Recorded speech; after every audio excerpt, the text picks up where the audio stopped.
140. He takes the prize. Straub's Ideal Act, just too strong at the finish. Getting over the top of his rivals. Miners, 5 is second. Master Wizard. Third is 4, Major Score. And fourth is 7, Famous Fella. 2, 5, 4 and 7 off the call. 2, 5, 4 and 7, Straub's Ideal Act, prevailing in race number 1 at Albion Park. The next, the third on meeting code 9, the Whanganui Chronicle C1, $2.80 for Smart Dandy, a last start winner here at Hattrick and C1 Company. Gets another run here, jet pinged away that day, and it does have that ability to just jump and run. Liz Watto at $8. Look, they're all in single figures except the 9 Sedgebrook Charm, which jumps into box 7. So they're all given a chance. Smart Dandy off the inside.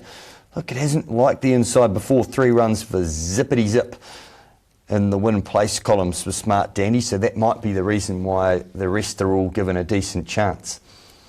Okay, 5:15, the next, the Whanganui Chronicle class number 1, but at 5:25 we have race number 1 from Addington. What's a cracking night of harness racing. Let's set the scene for you. We've already been there for 12 at the Grace. Can tell you it's a gorgeous day today in the Garden City. 24 the high, dropping to 14 tonight. Sea breezes, track in fast condition. The scratchings out of race number 1. It's a good race too. All clear in the first couple.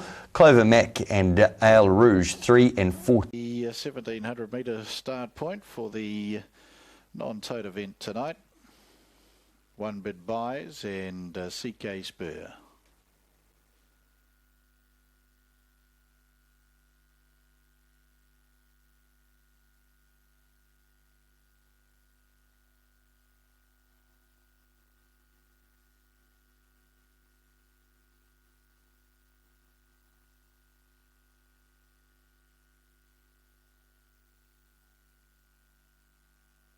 About 70 metres away from a start.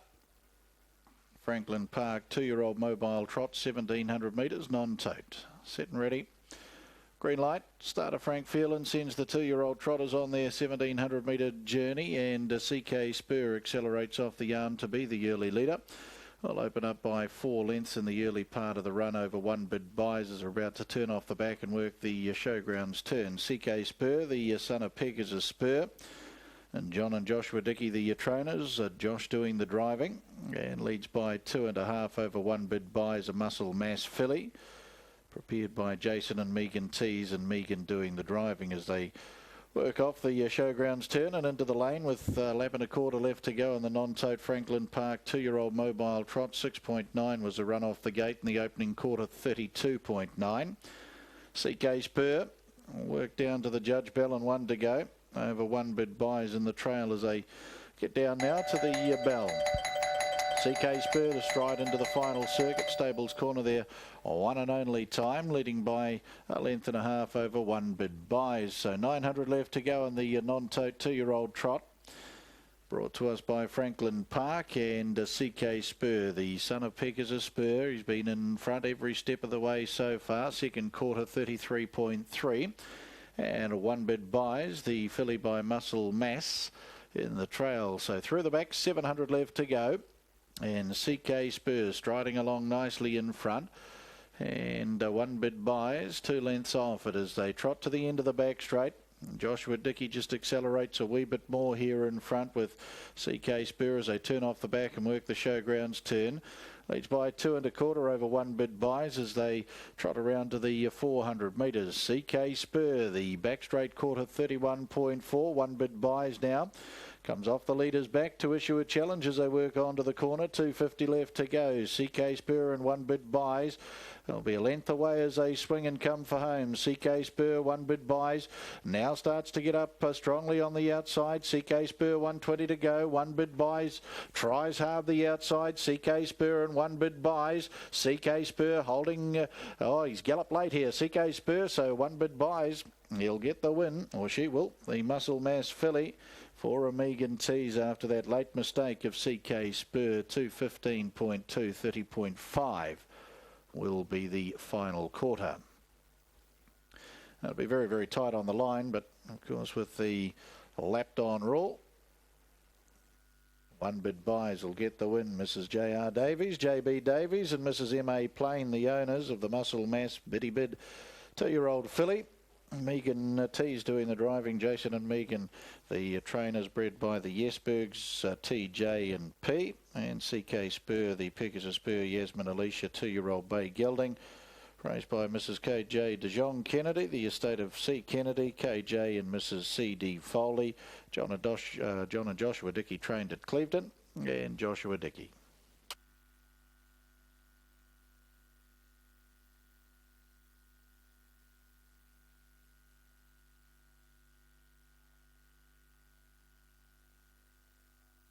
Official placings in the Franklin Park 2-year-old mobile trot.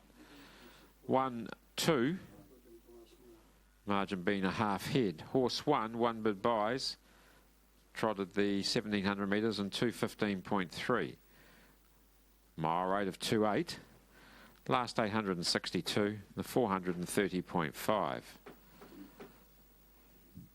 1/2 in the Franklin Park 2-year-old mobile trot. So One Bid Buys back at the head of the field, raised by Mrs. J.R. along with J.B. Davies and Mrs. M.A. Plain. Jason and Megan T's, the trainers. Megan T's doing the driving, will come back at the head of the field. Paul Lowthers down there, part of the victory celebrations after the non-tote event this evening.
Inside, and it will be at 8-2, 6-4 finish. All the even numbers here in race number 3. They've gone 18-16,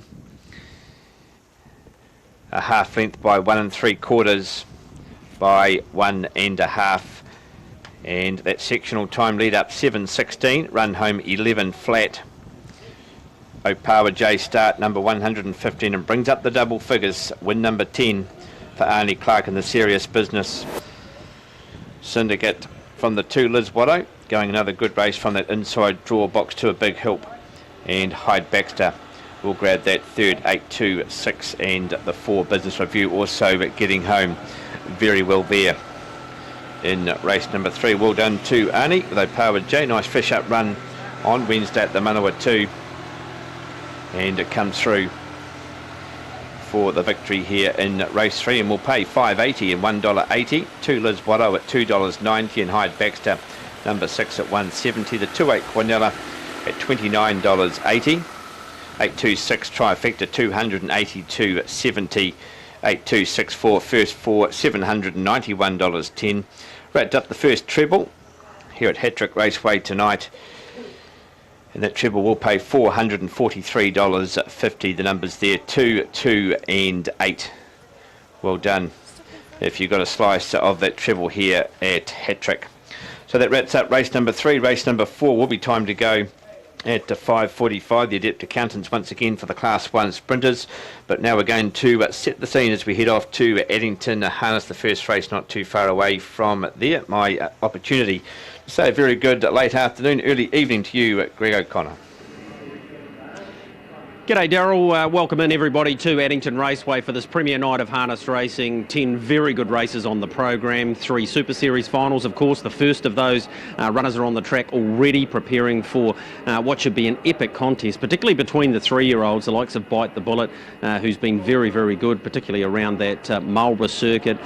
Buster Brady, who was a winner, subsequently relegated behind Classy Brigade, and they're both in this race. So just a real reflection on what is a fantastic night ahead. Best bet of the night. I think Dreamy Damien, race number 4, goes around in the second running of the 5,000, which of course PGG Wrightson have put together with the Sire Stakes for horses with service fees under 5,000 that went through the sales. So it should be a wonderful, wonderful race that. All right, let's get straight into it with the first, and of course we've got a $150,000 3-year-old fillies final again with PGG Wrightson. We've got the 2 Summer Cups as well. And we've got the $40,000 Mares race with Garrard's Horse and Hound. Here's the market for the first, hearing through from Richard Wilson, a $750 straight out bet on Classy Brigade, but he did say that most of the favourites have been heavily multied up, and of course the shortest price favourite of the night will be Lockerburn going around in the Summer Cup. So $1.90 for Classy Brigade, $4 Buster Brady, punches through off the back row and follows out a pretty quick beginner normally in Lucky 3. Volante from the top, long odds, Neil Brady likes to get out as well. Imola led and won here a couple of starts back, and it wouldn't surprise me if he attempted to do that again. Celestial Ardens won its last 2 and is a $36 chance in the race.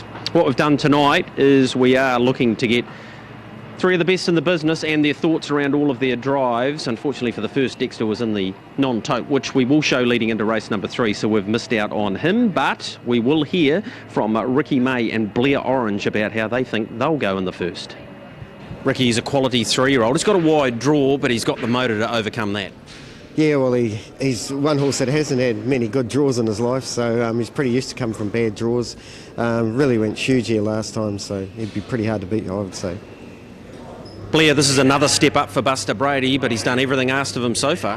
Yeah, he has, Greg. You know, he's came in as a maiden and very green and won that good, and then backed it up with another win and subsequently won again his 3rd start, but drive error that day put him back to 2nd, Greg. But he meets Classy Brigade off level pegs, and he's a pretty smart 3-year-old, so if we can't beat him, I think we can run 2nd. The draw may well work in your favour if you're able to punch through, so if he gets a decent sort of a run, he's going to be right in the finish. Yeah, follows out one that has a bit of gate speed and likes to race handy early, Greg, so ideally we should settle in front of Classy Brigade. Whether we can find the front and hand to him is another thing, but I'd like to think I do settle in front of him, but it'll come down to who's a better horse. But what Classy Brigade's done thus far, I'd probably swing to him. So that's Blair Orange talking about Buster Brady. Understand he'll be heading north. There's a couple of $30,000 races leading into the Northern Derby up there, again put on I think by the Sire Stakes board, and if he goes well on that, he'll be looking for the Derby. Of course, Innocent Artist and Compressor, both the Dalgety runners, awkwardly drawn Innocent Artist inside back row, but that's not the only one from that barn with Dexter Dunn aboard that'll have to extricate itself out of that. Of course, the favourite in this year's PGG Wrightson Yearling Sales Series final in Talker Up also has to contend with that draw in race number 7. We're playing for $40,000 in the pick 6, and it starts race number 5, underway 7:25. Franco Texas, the 9 in the book. Geez, done a great job, this guy. He's won 3 of his last 5, 4 from 19. And he was exceptional here, beating Christopher Banner, which was a subsequent winner at Ashburton last Saturday. Outside front row, 1950, never easy.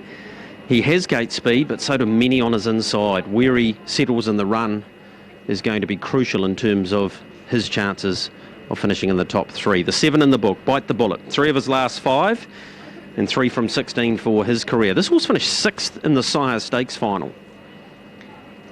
He was very good at Blenheim both days. Mind you, he started in the same grade, obviously winning a C1, and the next one was penalty free, so he was able to go round in that on the last day. He beat Compressor. It's going to be interesting off the gate here as to how hard John Dunn presses the go button. He's had to freshen up for this, but he is very, very good. Dexter Dunn, hottest favourite, going in the Drivers' Challenge today with Stonewall Stud. $1.10 the price for Dexter in the Drivers' Challenge. Ricky made $10, John Dunn 11. Any other individual $13. You don't often see that as we build towards the first. The first of the Alabar Super Series final.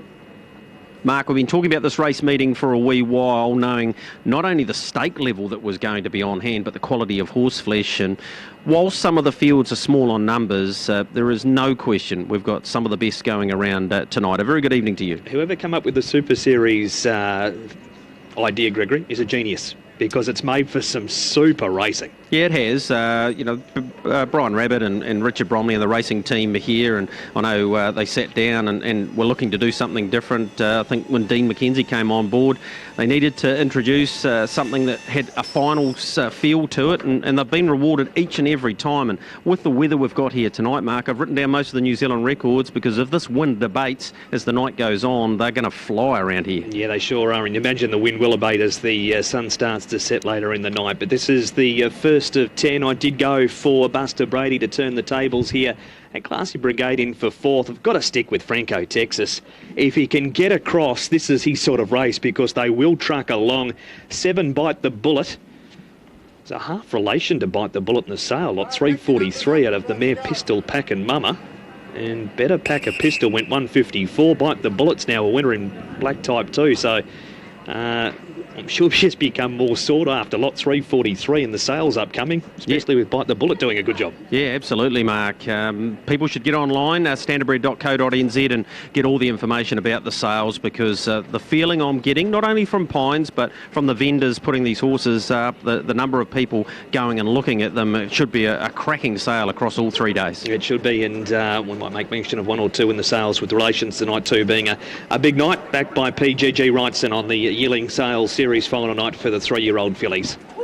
Seen the consolation, might turn the result of that, because we're going to replay it just prior to race number 3. Volante comes up, Lucky 3 gets ready. Red River Lockie comes up, Celestial Arden, Toot Toot Imola. Bite the Bullet, also Classy Brigade and Franco Texas. Back row Innocent Artist, Buster Brady and Compressor. Mobile Barrier turns to the back. 10 super races in front of us on a Super Series Friday night at the Met. Green light, they're racing. Gate speed, Franco Texas, Bite the Bullet and Imola went away fast too. Celestial Arden gets through in the middle to run 4th early from down on the inside, Lucky 3, but Franco Texas got across and then he galloped towards the first turn, and he's going to veer to the middle part of the track. Classy Brigade is kept wide. Franco Texas is back into a pace and land the trail here, so not all that bad for him. Lucky 3 back the pegs. Volante 4 back from Red River Lockie. A length and a half Buster Brady from Compressor, Innocent Artist and Toot Toot last. Lead time 22.8. And top of the straight the first time. Bite the Bullet's going to work up now and take the lead off Imola. Franco Texas to go 3 back the inside, and Celestial Arden left parked. Now the horse that was 5 back on the pegs, Volante, gallop veered inside the pegs and out of everybody's way. And when that happened, Classy Brigade and Buster Brady made moves. Lucky 3's on the inside of Red River Lockie, and then came Compressor, Toot Toot, Innocent Artist and Tender Volante. First quarter, 31.1. 1,000 to go. Bite the Bullet joined by Buster Brady. And Buster is going to swoop onto the lead over Bite the Bullet. Classy Brigade's a length away, 3rd park. Now Imola's off the pegs onto the back of Classy Brigade. 3 deep on the markers as Franco Texas from Celestial Arden. Lucky 3's a peg rider from Red River Lockie, Toot Toot. Compressor starts a run. 2 to Innocent Artist and tailed off the galloper Volante. Buster Brady out by 2 lengths, and Blair no doubt knows the favourites up, breezing alongside second. 3rd is Bite the Bullet, now waiting for the Terror to Love It, Pineley Farm passing lane. 4th Imola, 50 inside Franco Texas, 3 wide Compressor, Celestial Arden, Innocent Artist, and then Lucky 3, Toot Toot and Red River Lockie. Second quarter, 29.3, 60 and 4 for the half, 300 to go. And Buster Brady went the 3rd in 28.3, and he tried to bust Classy Brigade. He leads a length on the favourite, Buster Brady. Bite the Bullet waits to get through, and then came Imola. Buster Brady, Classy Classy Brigade comes again and ran to him and shot away. Bite the Bullet got held up a bit with Buster Brady on its outside, but Classy Brigade's away here. This has been a really good effort. Classy Brigade won it, beat Buster Brady and Bite the Bullet. Fourth in Compressor in front of Innocent Artist and Lucky 3. Then came Imola, Toot Toot, Celestial Art and Franco, Texas. Red River, Lockie and Volante will be the last one in. That sets the tone for the night. We're in for some fun. 8 Classy Brigade, 180 and 120. 11 Buster Brady's going to pay 140 and 7 Bite the Bullet, $1.60. 29.3 the last quarter, 158 the last mile. And Blair did everything to run Classy Brigade into the deck. He had him parked out on a hot speed down the back, but he just couldn't shake him. Buster Brady and Bite the Bullet had a bit of a duel up the lane. Buster Brady has kicked back enough to run second.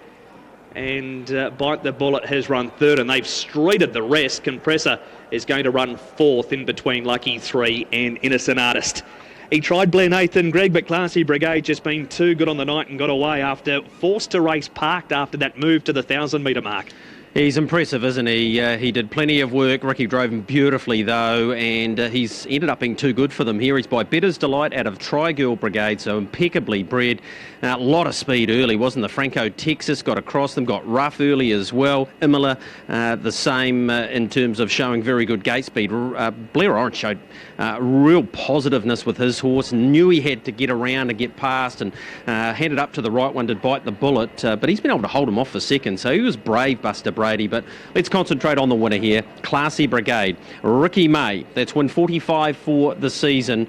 He's got a lot of admiration for this horse. It's hard to imagine that he's probably only about 4th or 5th ranked 3-year-old as we get the judges' call, but they went about 2:20 in that race, and I thought they'd go very, very quick in it. So result from the first not too far away, nor are we that far away from heading to Mark Cookson, who's on course at Alexandra Park tonight. So we'll get to Mark before race number 1 there. If that's a reflection of what we've got ahead of us here at Addington tonight, Mark, it'll be well worth tuning in, and good luck at Alexandra Park. I'm sure you'll find us a few winners there. Thank you, Greg, and good evening to everybody here in Trackside Land. Welcome to Alexandra Park, an 11-race program here tonight to complement that fantastic program at Addington. Craig Thompson having a couple of weeks off. He'll be back in time for the March Carnival here at the park. We build towards the March Carnival at the park tonight with the heats for the babies, the 2-year-olds, the Cullen Breeding Young Guns Fillies heat, and also the Brick and Farms Young Guns Series heat for the boys. That boys heat's got a small field, but most of that field are a genuine winning chance. The girls have a few more in their fillies heat. We've got the Woodland Stud Mile High Series heat for the milers, the sprinters. The second heat, the final, is next Friday night. It's been a great series so far. If the first heat was anything to go by, and the second heat will run tonight. We are only 3.5 minutes away from race number 1 here tonight. This one kicks off a treble. It's the Mitavite Mobile Pace over the 2,200 metres. Favourite is a horse that's run second its first 2 starts at the races, and that's Perfect Storm. This colt by American Ideal out of Saturation. Zach Butcher takes the drive for Ray Green. He's drifted in the Stonewall Stud Drivers Challenge, has Zach Butcher, as money's come for Josh Dickey, who's got a very good book of drives tonight, and we'll catch up with him prior to race number 2, where he's got Motown, who's a very good chance in that second event on the program. Let's get the result through from Addington. 8, 11, 7 and 12 to kick off a brilliant night there tonight at the Met. Classy Brigade 180, 120, Buster Brady 140, and Bite the Bullet $1.60. Quinella 350, Trifecta 1780. The first 4, 8, 11, 7 and 12, paid $122.40.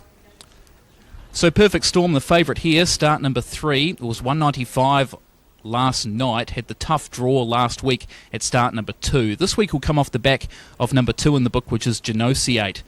Information from the stewards too that runner number 1, Classy Chapel, who's got the very good draw tonight, will race with the blinds added as well for trainer-driver Tony Herlihy. This horse went to the trials at Cambridge back on the 28th and put in a nice performance, and it does have the aid of the draw. It's at $6.30 on the tote, $8 on final field fixed odds. Hearing through that there is an inquiry at Addington on the 1st, so we'll get more details on that as we go through the evening. 10, 3, 1 and 2 for me in the first, so Perfect Storm on top to go, one better than its first two starts. In for second, Anato for the Telfer Garlic team. They've got some good chances in the two-year-old boys event tonight. We'll catch up with Steve Telfer prior to a start in that one. Anato here, the filly by Rock and Roll Hanover. Classy Chapel in for third and Genosiate in for fourth. Kyle Marshall for Dave Iamunga. Let's get upstairs to Aaron White and say a very good evening to you, Aaron. Looking forward to our action here at the park tonight.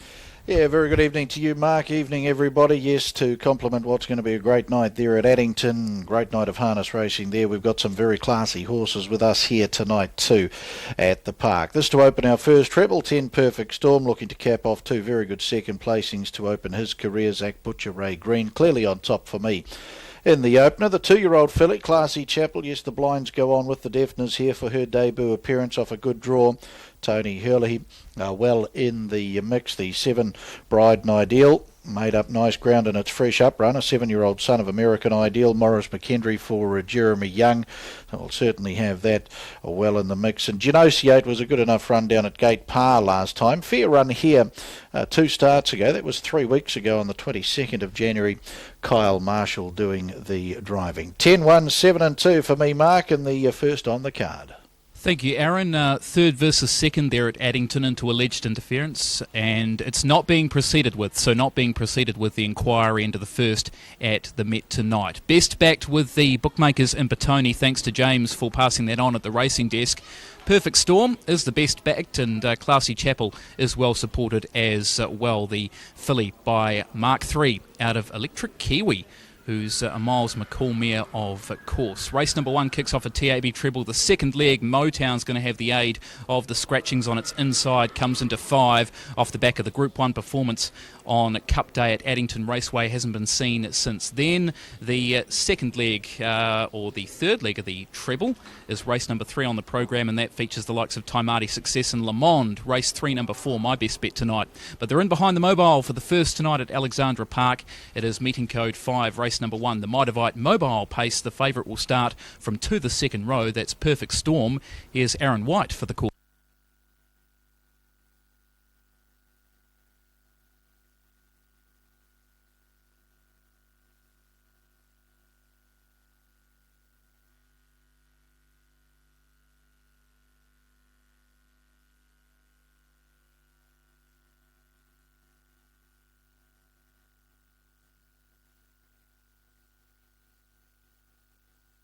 There was a swing into the lane, 2 1/4 laps. Mitavite Mobile, green light atop the yellow bar arm, and they're off and pacing. Genosiate from barrier 2. Musters good early gate speed, as to Anato to come forward, and Anato will take over at the judge.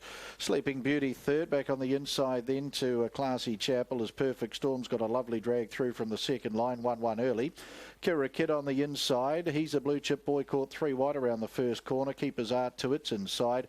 Bride and Ideal and Morris McKendry taken back to last. 1800 to go. Anato leads by 3. Genosiate. Classy Chapel, the 2-year-old filly, is third, and 3 back on the markers. Sleeping Beauty, a neck to her outside. Then Kira Kid, the inside of the race favourite. Perfect Storm, Zach Butcher, beautifully spotted 1-1. Then Keeper's Art, there's 2 lengths, Bride and Ideal. Around, he's a blue chip boy. Bride and Ideal is making a sprint forward out 3 wide. 42.5 was the lead time as they turn on to the showgrounds turn. Anato leads, Sleeping Beauty a length and a quarter. Nice run in the trail then is Genosiate, with the Bride and Ideal continuing this run out 3 wide to get outside the speed. Then Perfect Storm, Classy Chapel the inside, Keeper's Art, Kira Kid, and he's a blue chip boy. Into the home straight they come, and with 1200 to go in the opening quarter of 32 in the Mitavite pace, the leader is Anato. Bride and Ideal now sits to its wheel. Genosiate, Kyle Marshall, lovely run in the trail, and 1-1 now Sleeping Beauty. Classy Chapel and Tony Hurley, 3 back on the inside. Then came Perfect Storm as they worked the stables corner their final time. Kira Kid, Andrew Vents snookered away 4 back the inside, a length off that to Keeper's Art, and he's a blue chip boy the last. So they head out to the 800 metre mark, and Anato and Scott Phelan, 30 and a half was the second quarter. Leading by a length, Bride and Ideal, the Magic Man sits quite nicely second up on the outside. Park. Genosiates had the run. Sleeping Beauty with Classy Chapel back on the inside. Then Perfect Storm, 600 left to go. Back on the inside, Kira Kid as the sprint starts to go on. Back in the field, Keeper's Art. And he's a blue chip boy. 500 to go. Anato off the back. Bride and Ideal moves up to be 3/4 away now with that back straight quarter completed in 28.8. Back on the inside, Genosiate, Sleeping Beauty. Perfect Storm's about to come out 4 wide. Keeper's Art will follow that into the race. Classy Chapel, Kira Kid. Homeward bound, Anato. Bride and Ideal, Perfect Storm joining in quite quickly. Then came Genosiate on the passing lane. Classy Chapel trying to get through, and Sleeping Beauty. Bride and Ideal, busy finish coming up here. Perfect Storm down the outside. Classy Chapel piercing through. Perfect Storm, Bride and Ideal. Perfect Storm for the first favourite home. Perfect Storm beats Bride and Ideal and Classy Chapel. Sleeping Beauty with Kira Kid working home nicely when it was all over. They were followed by a Nato back in the field. Keeper's Art, he's a blue chip boy, and Genosiate in 2:43.2, 29.2 was the final quarter. Mitavite Mobile Pace and a Perfect Storm, the son of American Ideal, does go one better here tonight after 2 very good runs to open his career. Good run by Bride and Ideal. Classy Chapel, one to watch too. She's made up nice ground, the 2-year-old filly in the home straight. And then came Sleeping Beauty to make up the first 4. Mitavite Mobile Pace, first favourite home, Perfect Storm.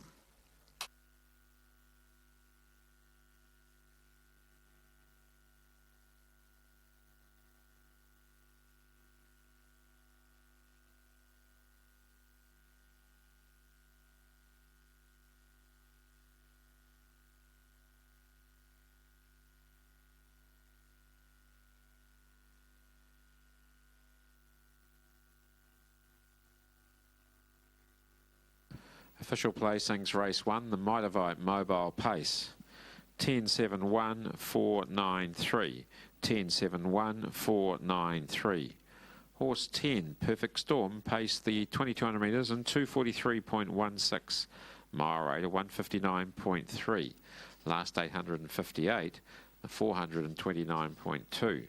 The margins are half neck, a half length, 1 1/4 lengths. 10-7-1-4-9-3. Race 1, Mitavite Mobile Pace.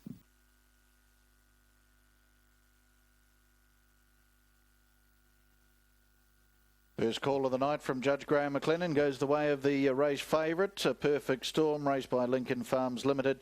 C. Camilleri and K. Pratt, congratulations to you. Caps off those 2 very good second placings to open his career with a fine victory here tonight. Zach Butcher back at the head of the field. Ray Green prepared at Pukekohe, an American Ideal Bay 3-year-old colt out of Saturation and was bred by Woodland Stud New Zealand Limited. David Turner down there, part of the victory celebrations. A race night steward of the Auckland Trotting Club. Nice win in the first, Perfect Storm. Bride and Ideal backed up what was a good fresh up run with a good second here tonight. American Ideal, Tracy Bride and 7-year-old Bay Gelding. BL Newbury, the owner. Jeremy Young trained at Pukekohe and driven by Morris McKendry and Classy Chapel, the Mark III Bay 2-year-old filly out of Electric Kiwi. Chapel Holdings Limited, GW Birch, D Burns, G Dodds and S Sloan, the owners. Tony Hurley, the trainer-driver out of Papakura.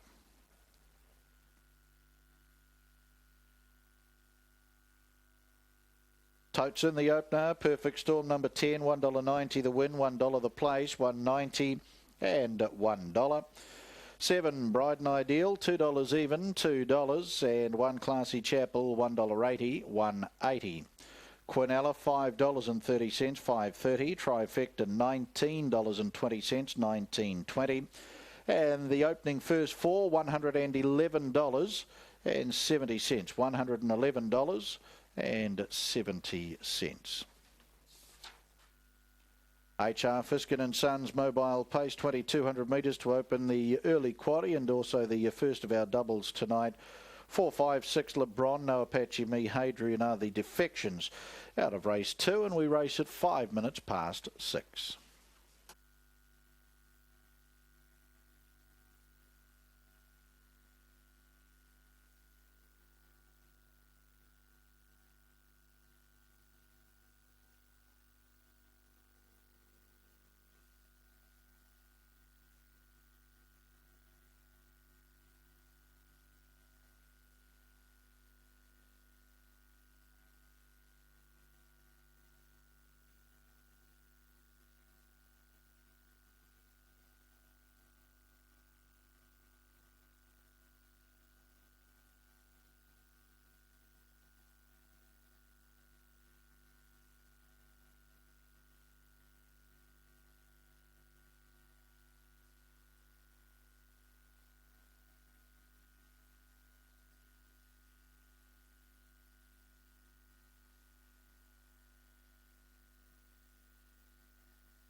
Crusher and Dallas Baxter. Boy, isn't he going well lately too, Dallas Baxter. Picked up his maiden victory 2 starts back and then backed that up with a Class 1 victory on Wednesday at the Manawa 2. Really stepped it up, did a good run, had a good run too there from box 6. Led them all the way. It wasn't a strong field on Wednesday, but was good enough to put them away, and a Class 1 winner has to be considered. 1 win here and 1 win 2 there at the Manawa 2 Raceway. 2 in the race here for Clark Jen, PJ Pringles from the 4, and Gully Crusher. We've touched on Gully Crusher. PJ Pringles, she's been going some fairly good races. She hasn't really been too far away from the action. She hasn't got a great deal of box speed, but has had a bit of bad luck as well, so she gets her chance here as well. Winfield Autumn for Liz Doody out there in box 8. Has one from the outside draw, and it has to be considered too. 2 runs back, so the race fitness are getting out there, and another one that downgrades Winfield Autumn. Race 4, the Adept Accountant for the Class 1s to kick off a new treble. Favourite here is Kennel Boy, having his first run in Class 1 company. Is the favourite here off the 3. All locked away. Race 4 ready. And racing, taking a fly there was Opay, who flies straight to the front now from Serve Your Purpose, going out after it. Also getting a run through now is the favourite Kennel Boy, just besides that PJ Pringles. Getting into the races, Gully Crusher, Dallas Baxter there back also to Winfield Autumn, Asia Rosti, they go for home. Out wide, Serve Your Purpose finds the lead, comes away from Kennel Boy. Very close here for 3rd. We've got PJ Pringles and also Opay, who flyer. Gully Crusher wasn't too far away, they got away there on Dallas Baxter, Winfield Autumn and Asia Osti. Recent downgrader Serve Your Purpose. Opay, who fly showed that box speed as expected. Serve Your Purpose went around the reserve dog, and Kennel Boy was doing its best work late. We'll get into second, but it will be a 1-3-4-10 finish. They've gone 18.09, and the run home there of 10.99. Margin's about to come up 3/4 by 2.5, 3/4, and a strong run here for Serve Your Purpose. Lead up time of 7.10. Picks up her career win at number 6, the recent downgrader, keeping up a good record from the inside trap, picking up her first victory in the red rug for Nathan Udy, also for Angela Udy and Hayden McCracken in the ownership. Hasn't won for a while, but they'll take the win tonight for sure. From the 3, Kennel Boy. Wasn't fast away once again, but hit the line very well. And PJ Pringles going a nice race, and going a very nice race here. PJ Pringles ahead there of the 10, Opay flyer. 1, 3, 4 and 10. 18.09, 10.99 the run home, 7.10 the lead up, 3/4, 2.5 and 3/4. Serve Your Purpose, number 1 here at $5 and $1.50. Kennel Boy, number 3 at $1.30. PJ Pringles, $2.60. 1-3 Quinella, $7.40. 1-3-4 Trifecta, $99.50. And the 1-3-4-10 first 4, $248.70. The 8-1 double, $28.50. And 8-3 concession at $6.90. Wraps up race number 4, race 5, the first security for the Class 1s, down to a field of 7 for this, and it will be time to go at 6:15 to get a new double underway. My chance to say a very good evening to Mark McNamara there at Addington. To you, Mark, and really enjoying the racing too. Yeah, some hot racing to come right around the country tonight too. Thanks, Daryl. G'day to you. And race number 2 is the Terror to Love Lounge Open at Addington Mobile Pace. So we've now got the Blossom Lady Lounge in the grandstand, the Christian Cullen Lounge, and the latest one to be named after an Addington legend is the Terror to Love Lounge. The start's important here. Hug the Wind's $1.85, does not have the gate speed of Field Marshal, who's 2.25 and 1.12, and that could be the deciding factor in race number 2. We'll start with the favourite, Hug the Wind. He comes off a second in the Amberley Cup behind Seal the Deal. We'll see that pacer later tonight when Seal the Deal takes on Costa del Magnifico in one of the clashes of the race night, and there's plenty of those races vying for favouritism for that. Tim Williams drives for Mark Purdon and Natalie Rasmussen as they continue to campaign a team on the other side of the ditch with feature racing coming up at Menangle this weekend. I just thought Field Marshal over the 1950 with Dexter on board, and his win over Maverick last time might give him the edge. There he is going through the prelim there. He's had 20 starts, he's won 9 of them. Importantly, 5 goes this campaign, 3 wins, a 4th and a 2nd.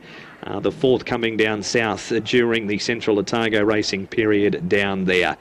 His gate speed is his big arsenal. So the 7 on top for me to beat. Number 8, Hug the Wind.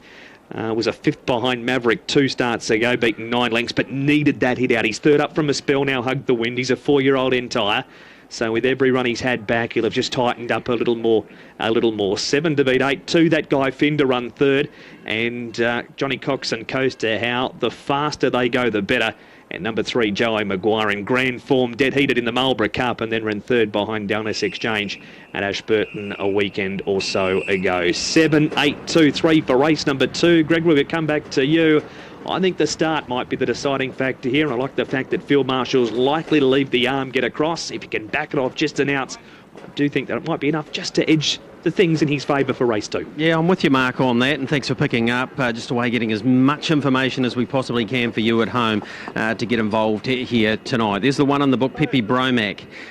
He's only one off a drop back, and Ricky May doing the driving here for Nigel McGrath. He's had no luck in recent times, and Ricky certainly has an opportunity here. I'm with you, Mark. Field Marshal will get across them early. If he gets the lead and Hug the Wind has to sit outside them, I think we're in for a cracking battle as we were in race number 1. Dexter Dunn drives Field Marshal. Ricky May, Pepe Bromack. We need to hear from both of these learned gentlemen. Here's what they had to say around their chances in the second. Rick, it's indicative of the fields here tonight. They're very strong. Pepe Bromack lines up in a good one, but he's got a good draw. Yeah, well, he has been a bit unlucky lately, to be fair. His last couple of starts, and he was a bit unlucky at Rangiora the other day, so he's got a good draw, probably a good place bet. Dexter Field Marshal, he's really growing up, and he turned the tables on Maverick last time. Yeah, Tim's got him racing great this time, and Greg's obviously clearly got a bit stronger from last year, so he seems to be improving with every run, and just talking to Tim before, he expects a bold showing. Yeah, look, he's drawn out wide, but he's got gate speed, so you've got options there. Yeah, he's got high speed sort of both ends of the race, which is handy, makes it a bit easier to drive, but I guess we'll just see what happens early inside of us. Obviously, Hug the Wind's drawn outside of us, be the hardest to beat in the race on his racing, so hopefully just try and stay in front of him. So that's the country's leading reinsman in Dexter Dunn after a terrific week last week where he won over 10 races. He currently sits on 118 for the season. He's the hot favourite in the Drivers' Challenge here tonight. Numbers for me, well, Mark went 78230, I went 7812. I thought Pepe Bromack a terrific place bet in this for the reasons we mentioned before, and as Ricky May said, he hasn't had a lot of luck in his most recent starts. I think the best form line to go on with him is his second on show day here, where he was very good, and 3rd, 3 starts back behind Master Craftsman at Alexandra Park on New Year's Eve. He doesn't have huge gate speed, that's the thing that's probably against him, so if a couple of them, the likes of Joey Maguire, Return to Centre and Clive actually decided to hum out, they may well get across him, and that guy Finn for that matter, and if he ends up 3, maybe even 4 the fence, then he'll be out of play. But if he can hold his spot, he's a definite trifecta and first 4 hope. And great work by our team here tonight, turning those interviews around. Not easy to do, but we want to get you as much information at home so you can get involved here on this feature race night. In the first race, brilliant performance by Classy Brigade, and they went about 220.4. Did have a look at 3rd versus 2nd. John Dunn just wanted to do that. Buster Brady clearly lay in a wee bit in the straight, but Bite the Bullet got past him, and then he was able to work back and beat him home. So that wasn't proceeded with, and the result stood 8, 11, 7 and the 12. In terms of Compressor and Innocent Artist, both of those not really having any luck as expected from the second row, but they'll be ones to follow out of that race for sure. So Field Marshal to beat Hug the Win, I would suggest it's the Quinella of the night. Mark McNamara, as we come back to you, 60 seconds out from a start in our quaddie heading towards $10,000, and terrific contest race number 1, and I think it's a race in 2, and so do the punters. They've settled clearly on the 7 and 8 here. I think they're the only 2 you need on your ticket, isn't it, Greg? I just spoke to Matt Cross on Trackside Radio. He wanted to know whether Bordeaux might be a good anchor for the second leg. I think he'll win, but I don't think I could anchor him in that field. What about you? Look, I think he'll win 2, but I think there's a few other chances. He'd want to do everything right. Monrichi's a very good horse. Galleons Royale, Sunderland Denny. Here I Comes, an interesting runner. Hasn't been seen since New Year's Eve, of course. And Any Old Way. Paul Nee and Bob Butt fresh up. You could never count him out. Couple of $2,000 bets. Mark on Field Marshal at $2.25 coming through from the bookmaker's desk. He's trimmed up into $1.95 on the option now and out to $2 on the tote. So he was into $1.80 not too long ago, swinging out to a flip of the coin on the tote. $2.60 Hug the Wind. $19.50 race 2. They're coming up. Hug the Wind drawn the outside. Field Marshal 1 in. Northview Gambler and Clive. Don Ross with both of his big guns in tonight, Clive and Monrichi. Return to sender, Joey Maguire, that guy Finnan and Pepe Bromack. Nigel McGrath looking to go race to race. Pepe Bromack having start number 20. Ricky May looking to go race to race too. Punters think it will be Dexter or Tim Williams getting their name on the board with that pair. Getting a bit of a favouritism duel for race number 2 at Addington. The Terra to Love Lounge officially open at Addington Mobile Pace. They're set. Racing now. No gate speed at all. Pepe Bromack, Joey Maguire out first. Field Marshal went away fast, but Joey gets to the pegs easily in front and then waits for Field Marshal and lets him go. That guy Finn 3 back the inside of Hug the Wind early, then came Return to Sender. A length and a half Northview Gambler around Clive and Pepe Bromack last down next to the markers. The leader is Field Marshal getting past the mile with Dexter Dunn margin 2 lengths. Second Joey Maguire and a length away third is Hug the Wind. 3 back the inside is that guy Finn.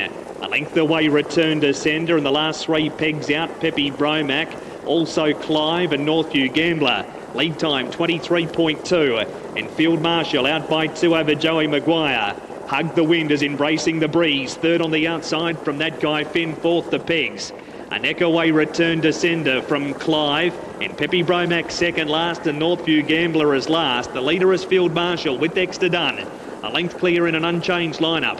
Hug the Wind is second. Joey Maguire third at stablemate Return to Sender fourth on the outer. That guy Finn fifth. 3 back the pegs and then came Clive.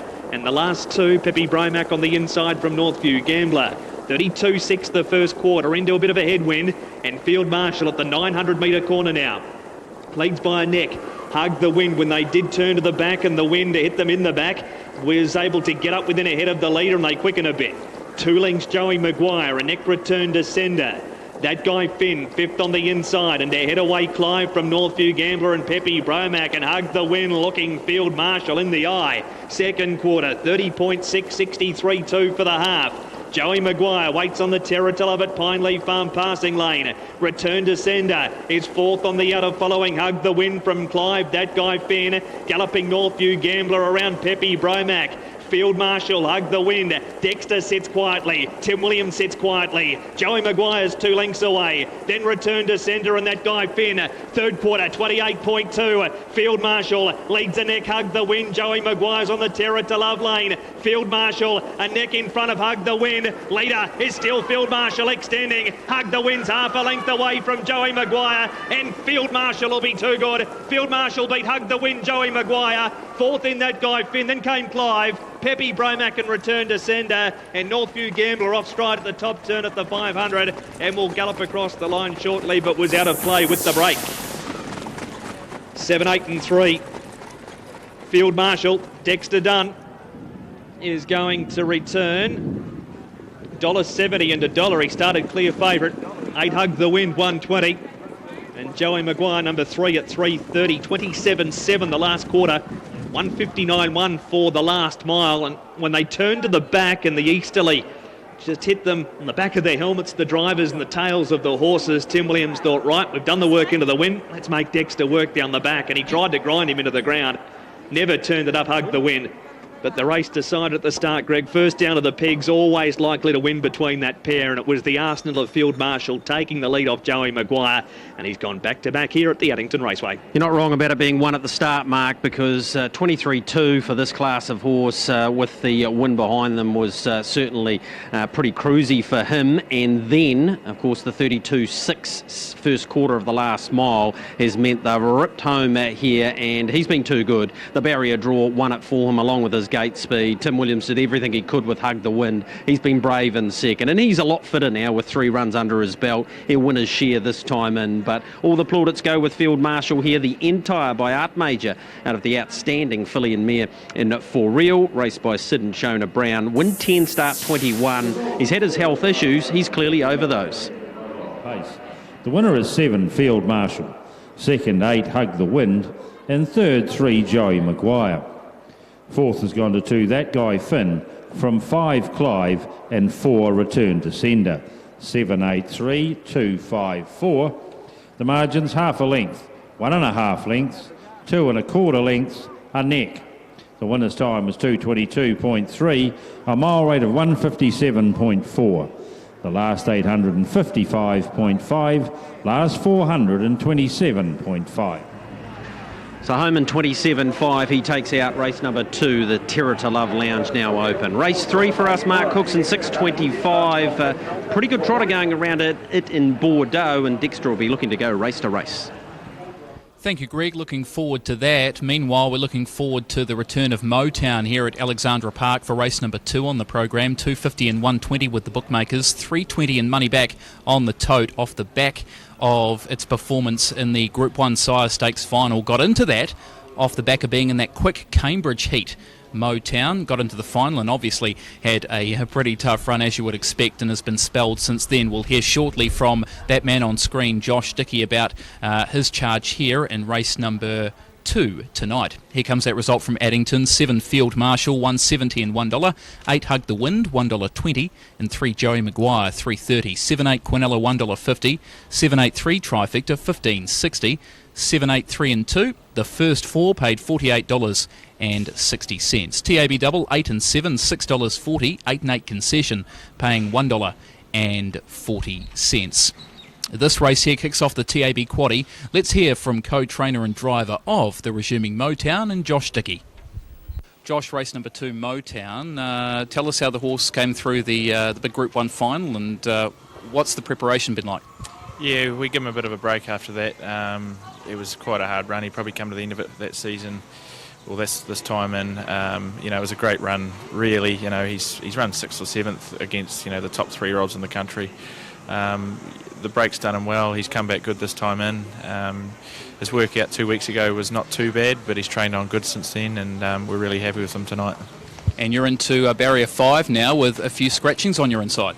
Yeah, it's a big help. It's 8 when the draws come out. It's not ideal, but he's 5 now, so it's a bit easier. So, yeah, we may have to use it. There is gate speed there, so we're going to have to be careful of that. But, he is quite a tough wee horse, and, for driving positively, I think he'll be thereabouts. There's Josh Dickey about the chances of Motown. Big chance here off the back, obviously, coming out of that big Sire Stakes final and into a C1-2 mobile pace for its resuming run. Second favourite's number 7, Master Craftsman, had its first run for Tony Herlihy last week. Maurice McKendry pushing forward early to take on Alta Las Vegas, who was at a short quote, and just didn't have a lot of gas left at the end of it. Master Craftsman was 440 last night, drifted out to 460 on fixed odds with TAB bookmakers, and was in that workout running third to Alta Las Vegas. Motown finishing ahead of it at last weekend, or a couple of weekends ago at the workouts, and Motown running at last weekend's workouts as well, and Alta Las Vegas obviously winning at that short quote last week. Others in the race, you've got number 1, Ideal World, James Stormont for Derek Ball off the pole. He does get a great draw and has a bit of support out there too on fixed odds at $4.80. You're getting $7 on the tote with 90 seconds to bet. So the tote will be the better play around Ideal World off the inside. And Ultimate Desire, since its win 5 starts ago, it's placed in its subsequent 4 runs, having its first run though at Alexandra Park for Russley trainer Brad Mowbray, so up from the south, and Todd Mitchell takes the drive. 8-7 7, 1 and 13. Robbie Burns is in here too. Brent Mangos taking the drive for Robert Dunn. Upstairs to you, Aaron White, first leg of the quaddie, and good to see Motown, the son of Better's Delight, back at the races. Yeah, it certainly is. He's been given that freshen up since the Sire Stakes final there at Addington on Cup Day. As you mentioned a couple of weeks ago, he was good at the workouts when runner-up to a subsequent winner.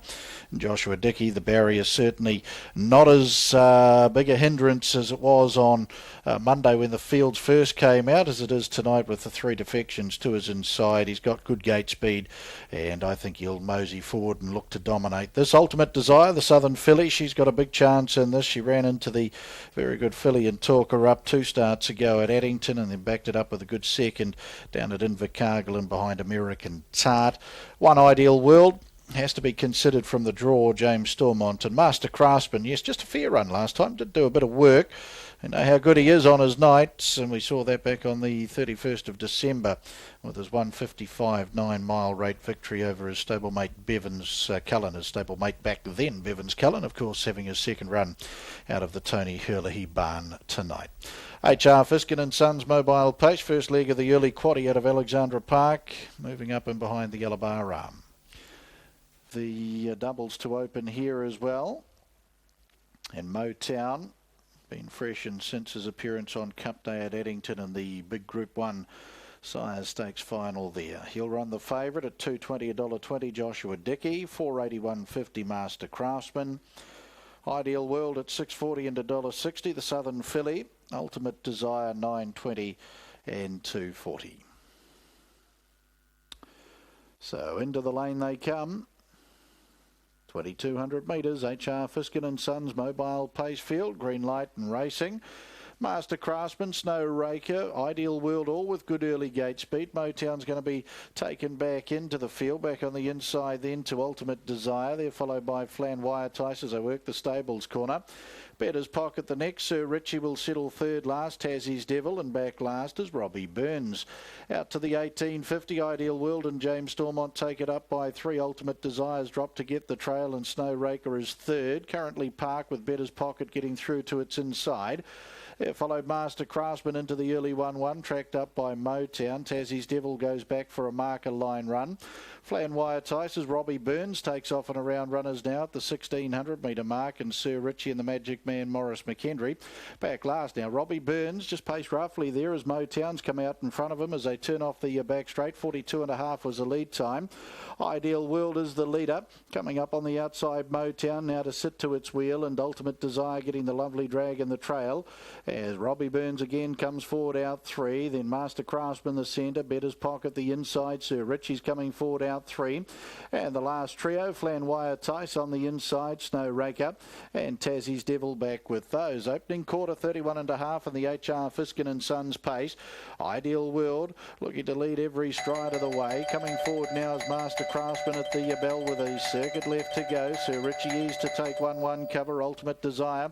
The Southern fillies had a gorgeous run in transit. They're followed by Robbie Burns around Better's Pocket. Motown shuffled up to beyond midfield to its inside. Flan Wire Tice. Snow Raker's got the back of the favourite second last, and back last is Tassie's Devil. The second quarter cut out in 30.5, and Ideal World leads by a length. Master Craftsman, Ultimate Desire has that nice run in the trail for the Wizard Todd Mitchell. Then Sir Richie. Here's Motown coming forward out 3 now. Better's Pocket the inside of Robbie Burns. Then Flan Wire Tice, Snow Raker and Tassie's Devil. 500 to go. Off the back they come. Ideal World still leads a length. Master Craftsman. Sir Richie comes out of the 1-1. That pumps the favourite out 4 wide. Motown back straight quarter 29.7. Ultimate Desire waits the passing lane. Better's Pockets run up into a pocket further back in the field as they come for home. Robbie Burns. Ideal World slips away on the turn. Opens up 3. Master Craftsman, Motown and Sir Richie getting through on the inside. Flan Wire Tice and Ultimate Desire. Ideal World starting to paddle. Sir Richie's launching at it. Sir Richie will gobble him up. Sir Richie beats out Ideal World, and big run to third by Robbie Burns. Then Better's Pocket. They were followed Ultimate Desire, Master Craftsman and Motown. Further back was Tassie's Devil, Flan Wire Tice and Snow Raker. 242.7, a final quarter of 28.2. Sir Richie, the son of Christian Cullen, And a Wicklow Express for the Flemings. Frank Kearney and Tate Hopkins trained at Taupaki, and the Magic Man Morris McHenry, the New Zealand Trotting Hall of Fame sponsored reinsman, launched at Ideal World. And we'll pick him up at about the 20-metre mark. And a good run by Robbie Burns up for third, and fourth over will be a Better's Pocket.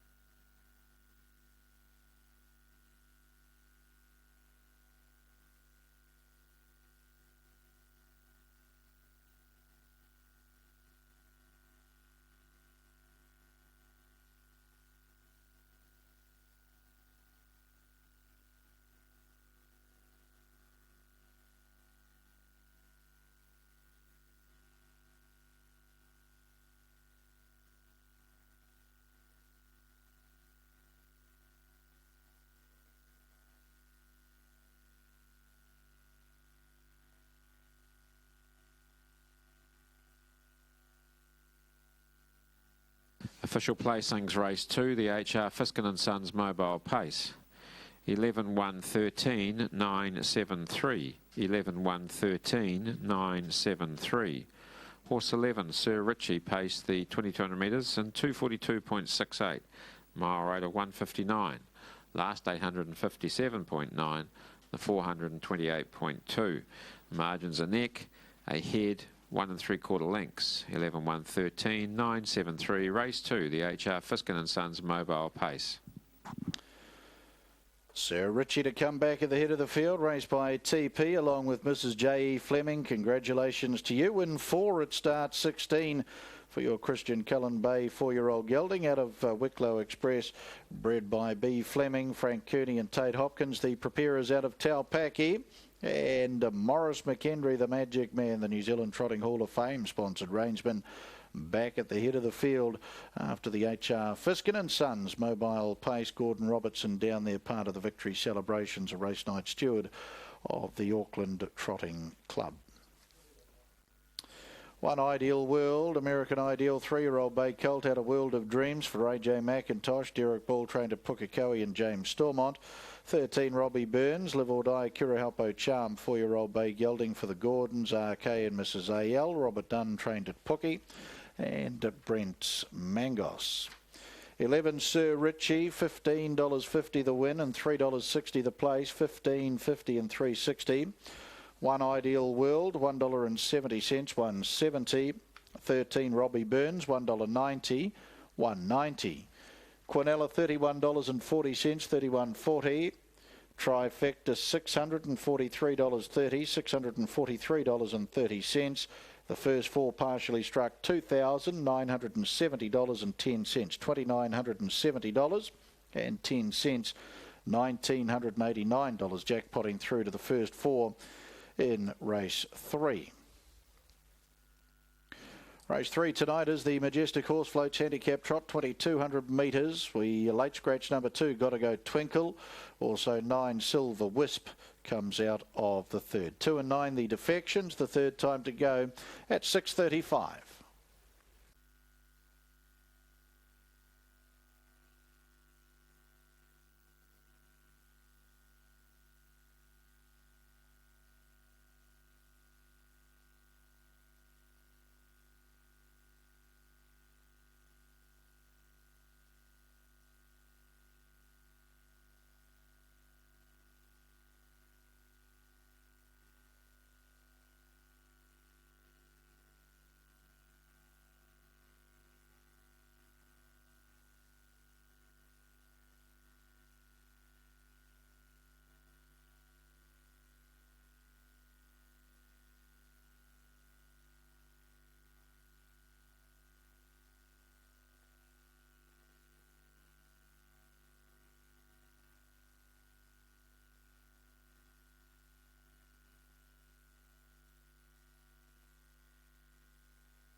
1, 7, also the 6 and the 2. Lily Mar's smoking here for Stevie Mar.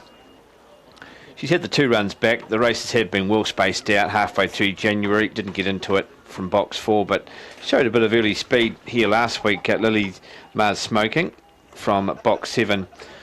So she's had the 2 runs back this time in, and hopefully some race fitness getting her up there for hopefully a much better performance. It gets a nice draw here of box 2, boxes 4 and 7 the last couple.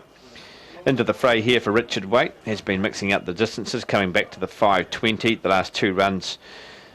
The run here 2 starts back over the sprint journey, showing a bit of early speed. Will probably need to lead to win this race. Into the fray will get very handy. I can't see her settling down at the back of the field and finishing over the top.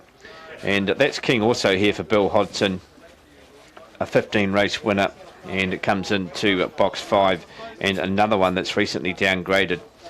If there was going to be a bit of an upset, it could come from the reserve dog here. That's King.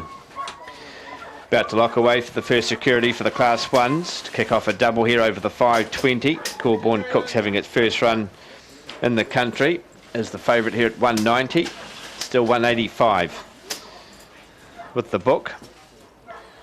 Millie Rivers and Autumn Lights, the best of the rest. Lure comes round, ready. And racing and a bit slow there was That's King, and jumping well out wide here now is into the fray, and there goes Autumn Lights, and right round the outside Corborn Cooks now goes to Cooks goes to second, and third there is Lily Mars smoking, just a couple back here to Millie Rivers is nice and close, 2 or 3 back to Taikaria Lass out wide here into the fray, and out the back That's King's made up a bit of ground across the top. Autumn Lights sets them up in front 3 or 4 now. Corborn Cooks has got a bit of work to do going out after this pacemaker, and also Millie Rivers is running on. They go for home. Autumn Lights sticking on well. Corborn Cooks trying hard, but all the way Autumn Lights will get there. Oh, I think Corborn Cooks may have just held second there from Millie Rivers. That's very close though. Then we go to Lily Mars smoking. Back in the field to Taikaria Lass into the fray, and That's King, who missed the start. Did a good job to catch the bunch, but will be at the back of the field. Autumn Lights coming off that sprint win, found the lead, and Corborn Cooks just couldn't get close enough. Still having a look at that second placing. Millie Rivers is right in that photo for second. They've run 30.73. And at number 6, Autumn Lights picked up the sprint win here from box 8 last week. And gets the job done here over the 520 metre journey. Just waiting for second to go up. That's very close. And it's a dead heat. So a dead heat for second. I just thought Corborn Cooks just done enough, but Millie Rivers has got the nose down at the right time and will make it a dead heat. So it will be a 6, 1 and 7 dead heating, and the 2 into 4th. 6 dead heat, 1 and 7 and the 2. And just waiting for those sectionals to go up. 5:12 is the first sectional. Okay, the time's just a bit all over the place at the moment, so we'll come back to the times. 30.73 is the overall time anyway. I've got some margins here. 4 lengths a dead heat. And still awaiting for the times to appear. So nice win here for Autumn Lights by collision out of Bonnie Boucher here for Angela Turnwald. We'll take out race number 5 has led them all of the way. We'll get back to Addington. We are up to race number 3 as we come to you, Greg. And this one, the favourite, the 11 Bordeaux. Yeah, thanks for that, Daryl. Looking forward to your next. I think it goes about 6:45 numbers with Daryl, 4, 8, 3 and 2. Yes, Bordeaux the favourite. That's hardly surprising. He's put 4 together now. Dexter Dunn has a very good opinion of him. He chose this race over the later, which was part of the Super Series. Only $3,500 more, and yeah, you'd expect he would have been competitive in that, but he should go very close to winning this one. We'll get the result from Wanganui out of the way, and then we'll hear from Phil Williamson and our 3 profile drivers for the night: Ricky May, Blair Orange, and of course Dexter Dunn. Here's the result from Wanganui. 617. 743.30, $1 and $1, and of course we've got the dead heat for second. That means we've got 2 Quinellas, 1 and 6, $4.80, 6 and 7, $2, Two trifectas, two first fours. 617, 1960, $19.60. 6, 7 and 1, 1770, 1770. 617, two first four, 73.40. 6712, $51.40. That did complete the first quaddie there from the River City tonight. 2, 8, 1 and 6. $1,345.90 and a carry forward there of $928. Those colours are well known to us of Phil Williamson's. Here's what he had to say about his very good team in here tonight. Phil, you've got Pyramid Monarch in terrific form at the moment. Yeah, no, she's been racing great. She's always had good manners, but she used to play up a little bit at the start, but she's got that settled now, and she's always a good first four chance. We go back a couple of starts, finished second behind Harriet of Mott, and we know how good that horse is going. So leading into tonight, you're pretty confident of a top four finish? Yeah, I think she'll go a mighty good race, but she will need a wee bit of luck from the 20. But she's an awfully quick beginner, and sometimes that can mean that if you get caught a bit wide, you're doing a fair bit getting round. But if she was to get a good enough trip, you couldn't leave her out. All right, a couple of runners in the Summer Cup for the Trotters this year. Monty Python, he's got a good horse's record, really, 9 from 43, and another one in great form and likes it here.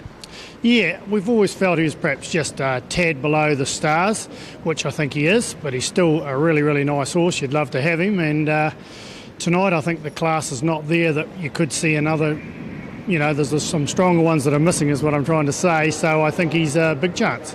And Sam's flying, track record win last time, and obviously he's got his confidence back, and that's aiding his performances more than anything.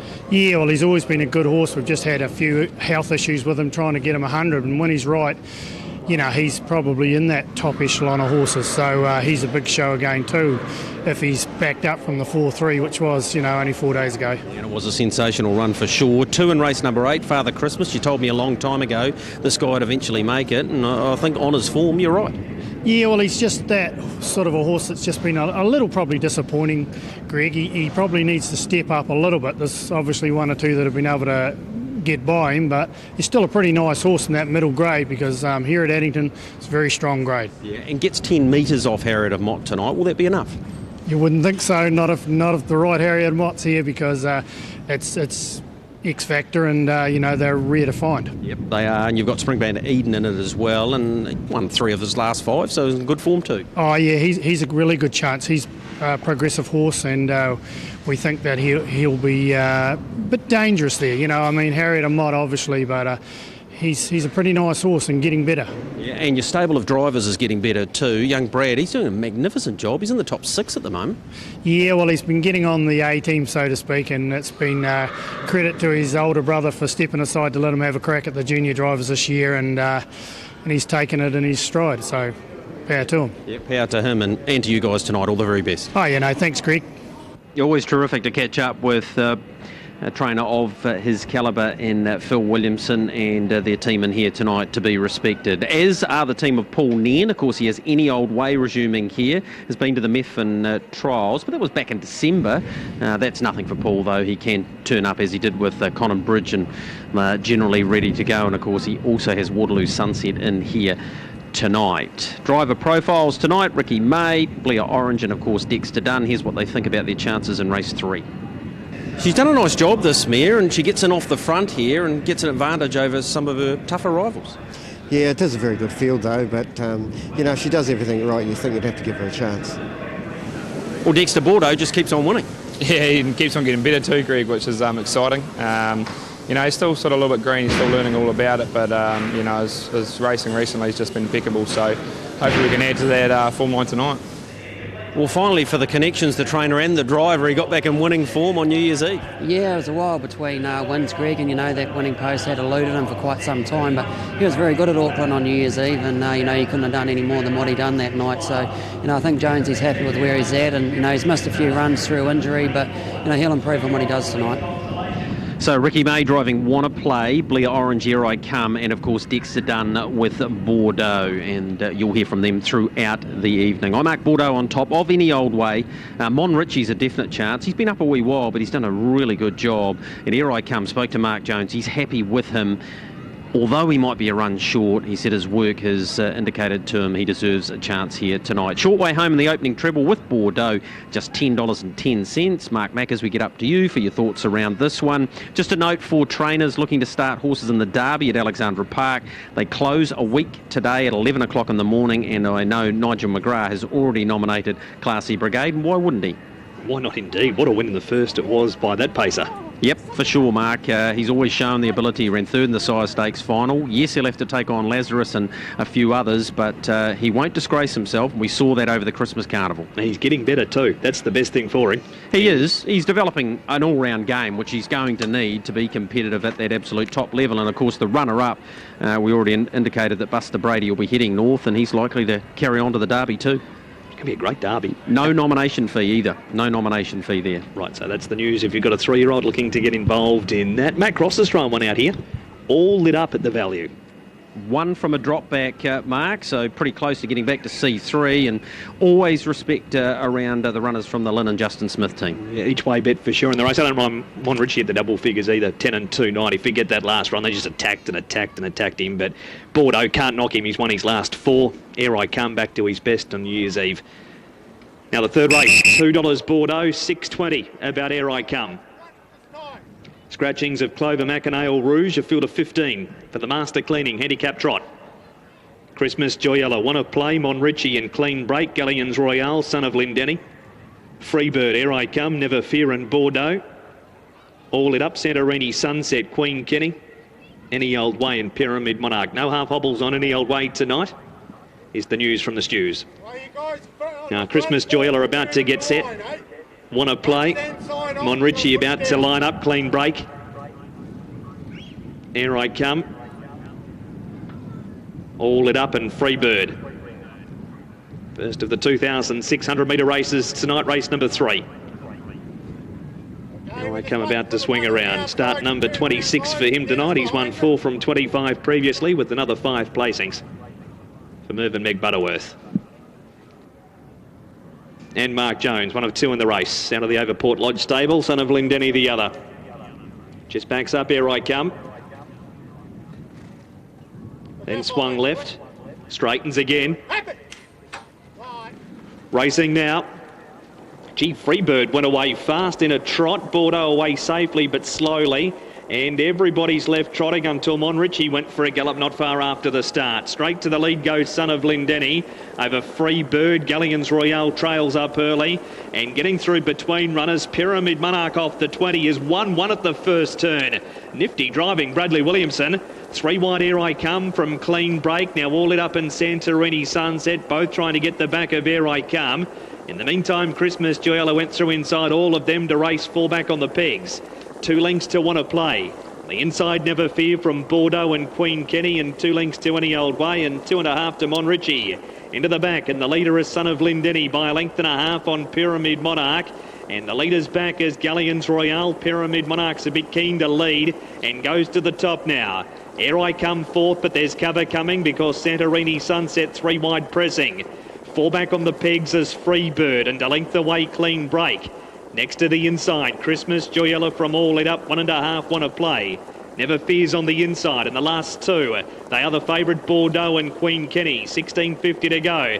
And Pyramid Monarch leads by 2 lengths over Son of Lindenny.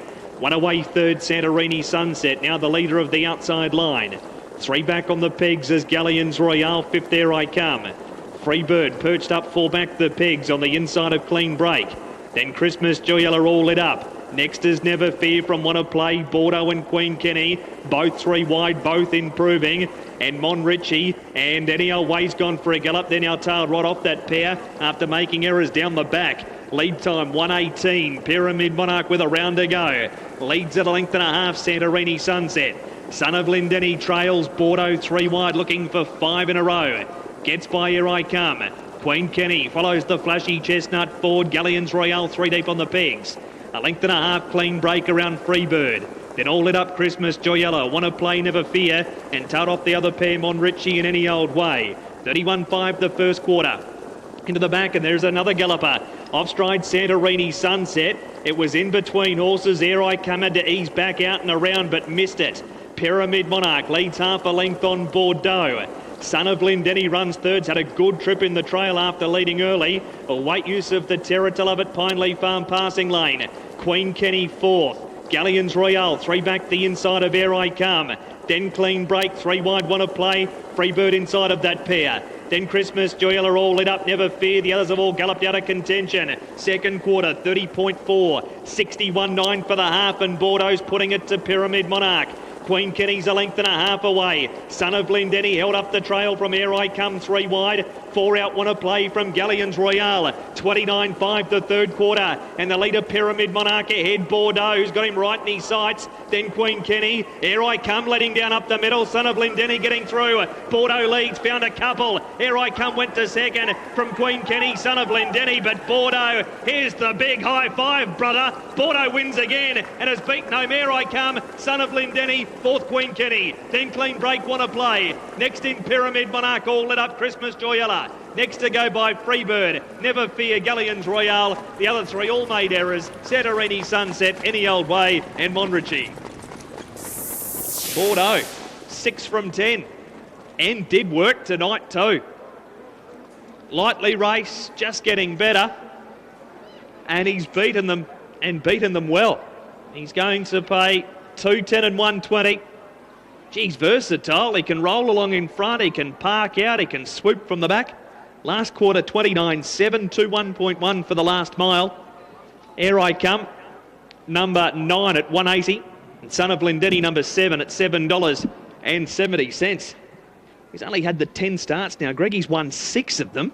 Flashy looking chestnut, Son of Love You, and he's beaten a very handy field easily tonight and done it tough doing it. He has, and when Dexter really asked him to go at the top of the straight, Ere I Come loomed up, but he's ended up winning very comfortably. Yes, by Love You, raced by the Egos, trained by Phillip, and he's got a good horse's record, and he is a pretty smart horse. Got to take my hat off to Mark Jones here. Very good training performance, Ere I Come. Hadn't been seen for 6 weeks, and he'd had issues. Of course, he went north to the top of the South Island Carnival, but he got injured on the way up there, and to get him into second, that's a very good training effort.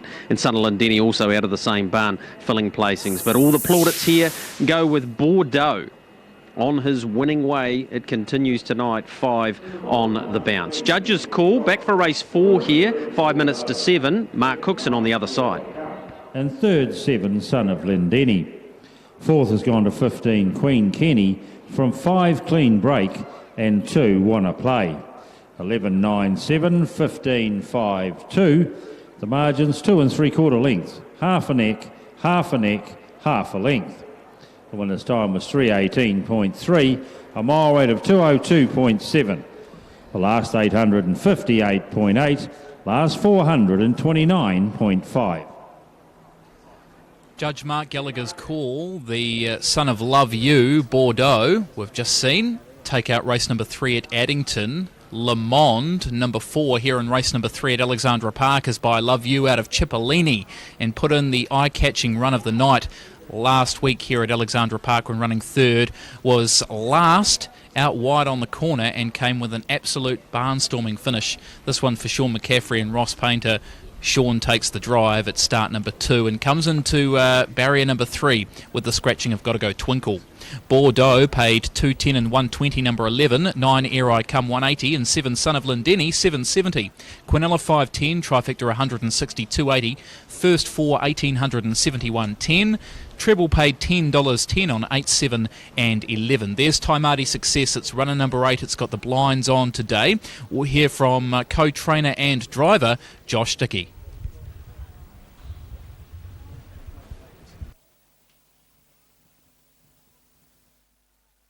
Race number 3 tonight, Josh. Taimati Success got that well overdue win the other day. Will this horse be able to handle the step up? I think she'll handle it, but the 35 metres is a question mark.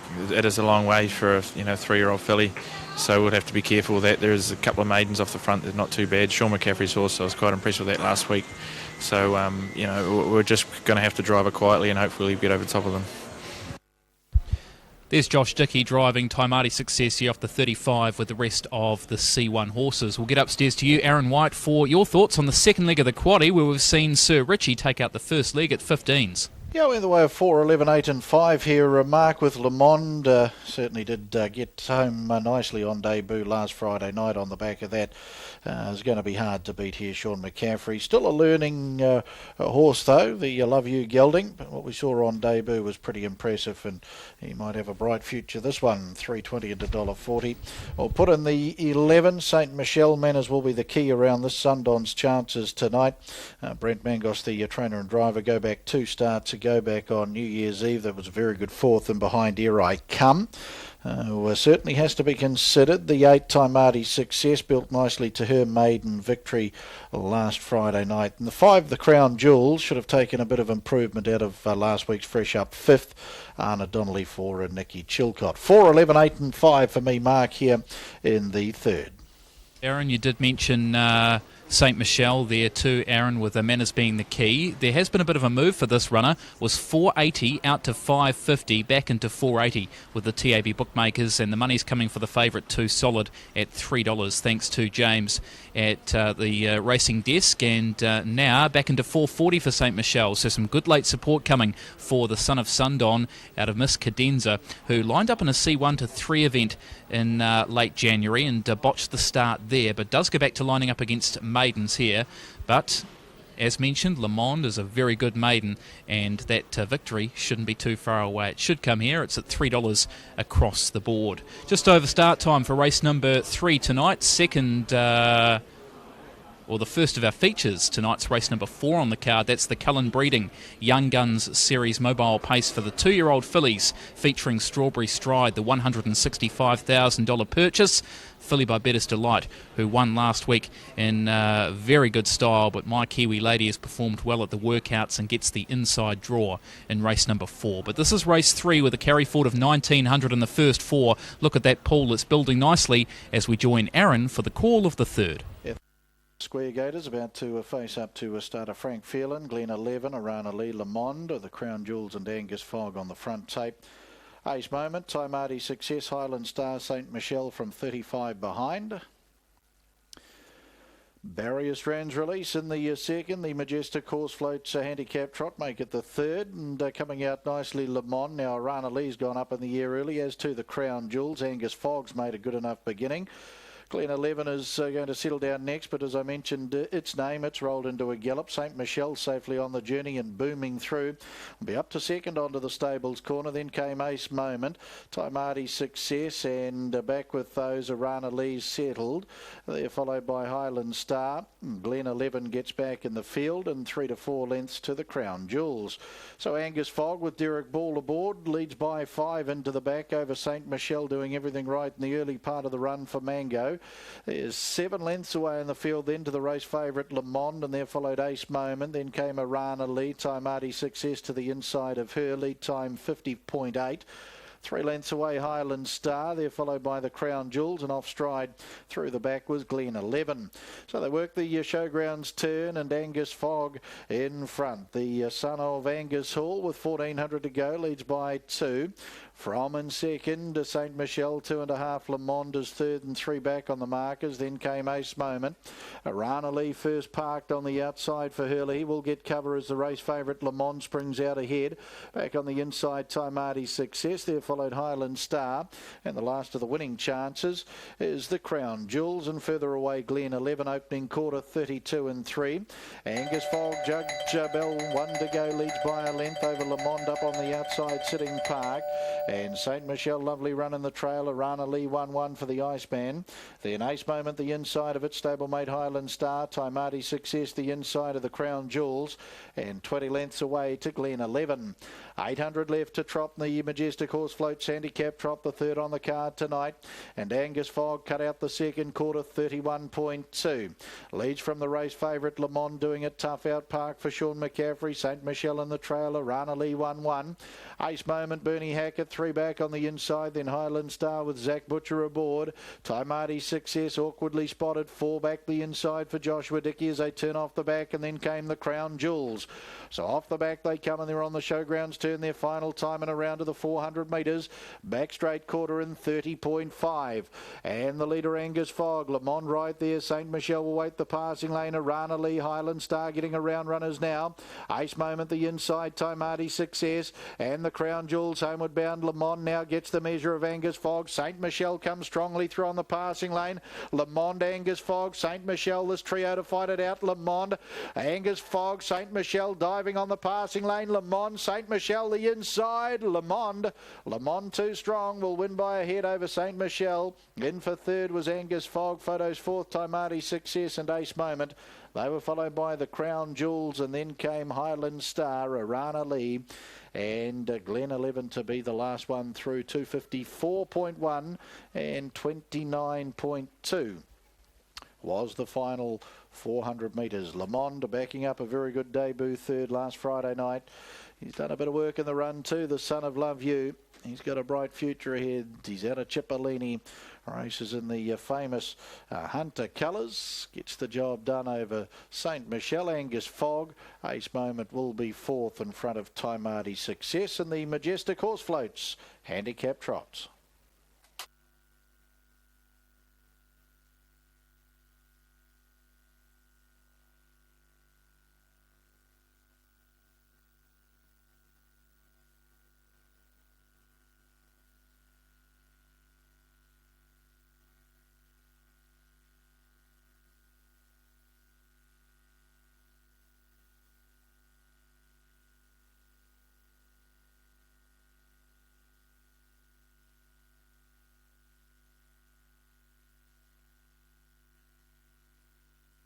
Official placings, race 3, the Majestic Horse Floats handicap trot.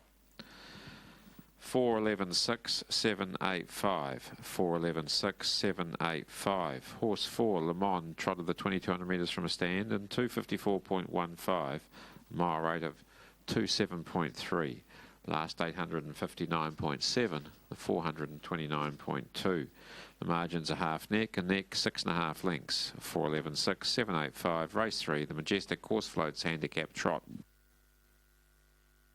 Le Mans back at the head of the field, raced by Charlie and Annette Hunter along with Fiona Hunter. Mrs. M.A. Connell, congratulations to you. Lovely victory after a good debut placing last Friday night. Ross Painter, HN Painter, BN Paint, BH Painter, the breeders of the Love You Cipollini 3-year-old Bay Gelding.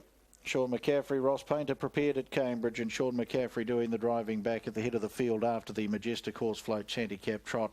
Roger Barnes, a race night steward of the Auckland Trotting Club, down there part of the victory celebrations. 11 St. Michel for a second. Sundon Miss Cadenza, 5-year-old Bay Gelding. TR Vince and Mrs. DJ Mangos, the owners. Brent Mangos, the trainer-driver out of Pookie. And a 6 Angus Fogg for third, and Angus Hall, 4-year-old Bay Gelding out of Sun Isa. Lincoln Farms Limited and TA King, the owners. Derek Ball trained at Pukekohe, and Derek doing the driving there. For Le Mans, $3.10 the win, $1.20 the place, 3.10, 1.20. 11 St. Michel, $1.70, 1.70, and 6 Angus Fogg at $9.30, 9.30. Quinella, $6 even, 6 even. Trifecta, $244.90, $244.90. The first four, $1,703.50, $1,703.50. 11 and 4 in the first double on the card tonight returns $63.40, $63.40. 11-11 concession, $32.60, $32.60. And the first treble, 10 Perfect Storm, 11 Sir Richie, and now 4 Le Mans, $126.30, $126.30.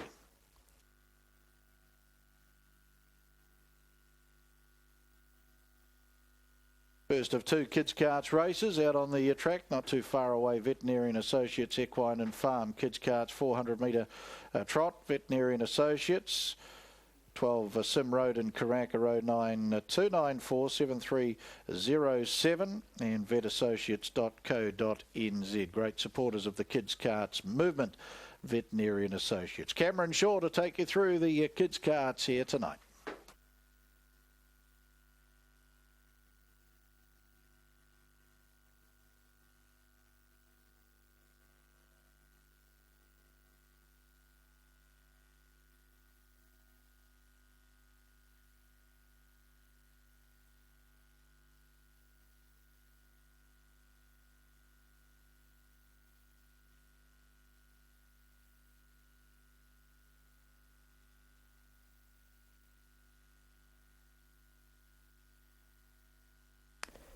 So the runners at the start for the Kids Carts. The first of these tonight, 400 metres, for the Veterinary Associates Equine and Farm handicap trot.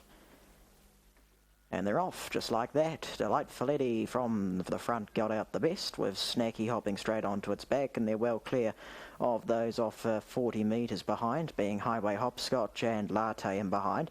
Another small little gap away to Axel. Gentle Bend down on the inside is next, followed back by Dole. Then we've got a similar gap back to Twilight, who's being caught up by Chico, who's right on its back now. Another similar gap to Cosmo, who leads up the next pack with Black Shadow behind it. Further astern is Dainty, coming off and around them is Boris, who's back second to last or so. And Ghostbusters well back in the field, and that'll be last of all. It is detached from the rest of the bunch. And swinging up towards the corner, we've got a new leader coming on now, and Highway Hopscotch takes over. Running along in second is Snacky, followed back by Delight Folletti, who's holding down third. Latte moves to fourth around a few runners, Gentle Ben being one of those. Galloping was Delight Folletti, goes back a bit. Further back in the field then to Dole, who's the best of the rest. Within the 200 metre mark now comes Highway Hopscotch, well and truly out in front and running all on its lonesome too. Running in second is Gentle Ben. Down the outside comes Latte, further back then to Snacky, and battling away and behind is Dole. This stage Highway Hopscotch is on the highway to home. It's well and truly out in front and's going to smash him here. Gentle Ben runs into second spot. Latte holding down third. Further back in the field to Snacky.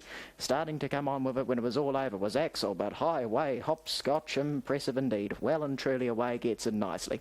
Second over will be Gentle Ben. Further back to Latte. They finish second and third. It goes on for fourth now. Axel's holding that down. Coming after it is Dole, but Axel will get fourth. From Dole, then Snacky. Making up a bit of ground when it was all over was Cosmo. Further back then to Black Shadow. Just going over now Chico, followed back by Boris, well spread here. Then Dainty. Further back in the field to Twilight. Ghostbuster, who was a long and lonely last early, did manage to get past one. And that was the one. Delight Folletti. 4, 6, 3 and 5 in the first of the Kids Carts. Highway Hopscotch. Most of the way on the lead for Nirvana McLaughlin from Kumu. She was well and truly clear, coming down to the 100.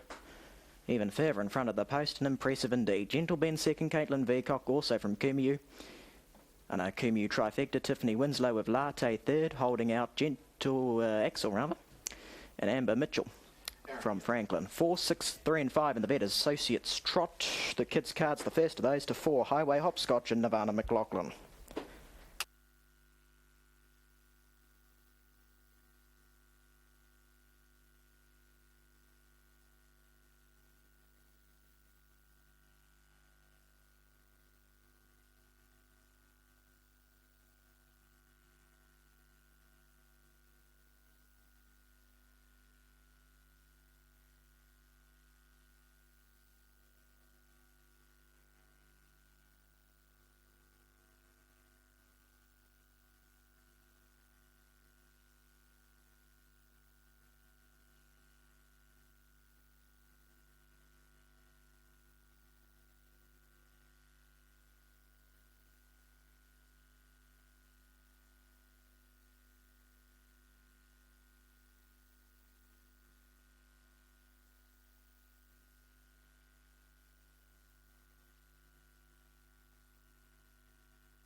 Stakes Harness 5000. For those who don't understand where this has come from, the Sire Stakes Board and PGG Wrightson putting together a race for horses with a service fee of under $5,000, and they've drawn a pretty good field for tonight. Top of the book, Scotland Jack, a winner fresh up at Rangiora. That was in the new year, about the 3rd, I think it was, of January. 18s and 450, Jessica Young and Dean Taylor combined. Qatari Kasai, John Dunn, $18. Neck Time, she's pretty good, this filly.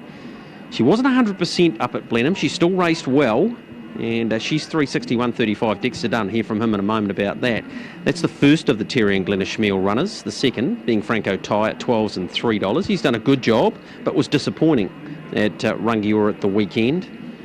There we see Omar Sharif, Brian O'Meara, those colours of his carried to so many victories here at Addington Raceway, and the star of them all, of course, Christian Cullen, when he won the Cup back in '98. Very good he was on Monday, got the right run. He's got high speed, this horse, so if he gets a similar run tonight, he'll be right in this. Warming up alongside Game Changer, who's pretty long in the market today. And the 7 in the book, LeBron, comes from the Frank Cooney Tate Hopkins team. David Butcher doing the driving. He's the only driver in the top 8 in the country, and we have the top 8 drivers here tonight at Addington Raceway. Currently on 38 wins for the season, and LeBron not without a chance in this one. Let's hear from our drivers with a chance in this, and Dexter, of course, drives the 3, and Blair Orange drives RR Sandola. Dexter, first drive on Neck Time, but she's a really nice filly, this. Yeah, form's been great. Obviously, very consistent filly, Greg. You know, it looks a pretty even field. There's about 4 or 5 that can win the race, and she's one of them. So she's probably got the better draw out of the better ones in the race as well, which can be handy. So I haven't talked to Noodle yet. We'll see what he reckons. But yeah, she's in with the chance. Blair, I know it's your first race night drive on her, RR Sandola, but she's taken a little bit of getting organised, so Paul Court's taken the reins a few times, but you have been on her at the trials. Yeah, I drove at the Rangiora trials a couple of weeks ago, Greg, when the track was very wet and slushy, and you know, she was pretty good that day, albeit with the conditions, and I think she ran a credible 4th in the fillies race at Ashburton last Saturday, so you know, that'll hold her in good stead, but you know, she still does a lot wrong, so it's one you've got to hold your breath with a little bit, but you know, I think she'll be competitive enough to round out a first 4 placing.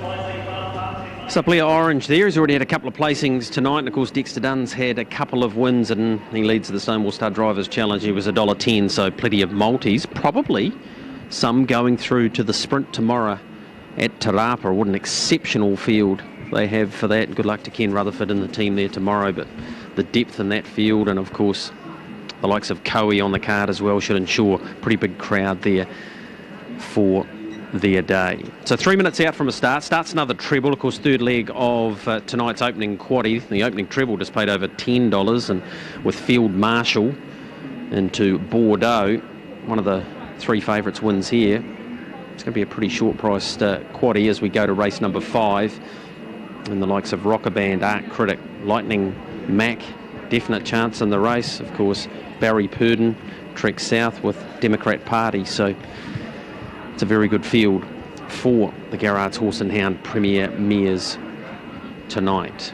For me, I went for the bet of the day, Dreamy Damien. I'm taken by this horse. He's getting better with racing. He didn't handle the grass at all at Rangiora and went very well behind Alpha Rock. The start before that, he got a bad check in behind Classy Brigade and Buster Brady, and they've franked that form again tonight. So I think he can win it. Neck Time will be hard to beat, though. Drawn up beautifully, gate speed, Dexter Dunn on the bike for the first time. He'll give her every opportunity. You've got to respect the Northern Raider and LeBron. And Omar Sharif, we know his high speed. Tim Williams doing the driving for Brian O'Meara. There's Qatari Kasai, winner at Nelson, back on the 8th of last month. And 4th at Rangiora, beaten less than 2 lengths behind Omar Sharif. Drawn to get a pretty economical trip from gate 2. Second running mark of the PGG Wrightson Sire Stakes Harness 5000. The inaugural running won last year by Brilliant Strike, who beat Southern GMP. I think it's a race that'll be pretty sought after in years to come. Well, if the 2 fields we've had so far is an indication, it's only going to get stronger, isn't it? For this sort of money and those sires, that there's a definite need for them for people more so like myself than you that can only afford the cheaper size. I think it's the other way around, my friend. It gives us all hope. No, you're not wrong there. And I just think it's one that, when you go to the sales in a couple of weeks, people might consider that. Obviously, they're looking for a very good horse, but you can get a cheaper model and end up in a race like this. What's happened to Shark Gesture? I'm being honest, because he's had a few winners in the last couple of months and I just can't find where he's got to. I think we need to do some homework on that, Mark, and find out. Someone will tweet us. They will. At Fence Talk NZ if you know where Shark Gesture is. Beautiful. I'm just curious. I think he'll win Omar Sharif. Always liked him. And if you take those 9 and 5 out of the equation, 2 and 3 starts ago, I reckon he'd be half the price he is tonight. He was some distance away at Rangiora. He got a good run after that, but he did have to tack on. Dreamy Damien's a very, very good horse in the making.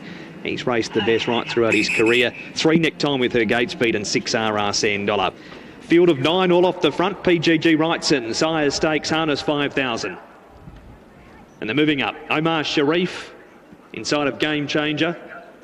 LeBron, RRCN dollar. Dreamy Damien, Franco Tie. Terry Schmiel in the blue and white cap. Dexter the white cap on neck time.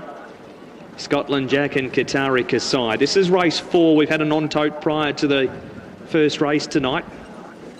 Dexter's driven 3 winners so far. He's looking to make it another one here with neck time. She does leave the arm of the R&P Holmes mobile gate like she's tied to it, although this gallop at the moment's not in the script. She's galloped herself down into barrier 2. Qatari Kasai can't quite get there at the moment. Neck time galloping out the back. They're going to stop it. Full start.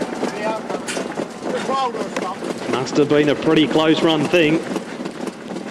But neck time, she just got herself fired up and got right up on the arm and galloped out the back, and the red lights come on. It was getting to that stage, I guess, if we had a colour chart score up, she'd be in the orange zone where it's 50-50 before they eventually decide, no, definitely can't go, and the head-on will show it better. She got herself in barrier 2, did ease out, and must have been a close run thing, Greg, because she was starting to drift out of the way, but he had to make a choice, Peter Lamb, whether to go or not. In the end, he elected to put the red light on and come up again. It will be interesting to see what Dexter does here, because she's a noted gate speedster, and she got herself fired right up, and when she did gallop, she was no chance of getting back into a pace. A very important 60 seconds in the scheme of race number 4's upcoming.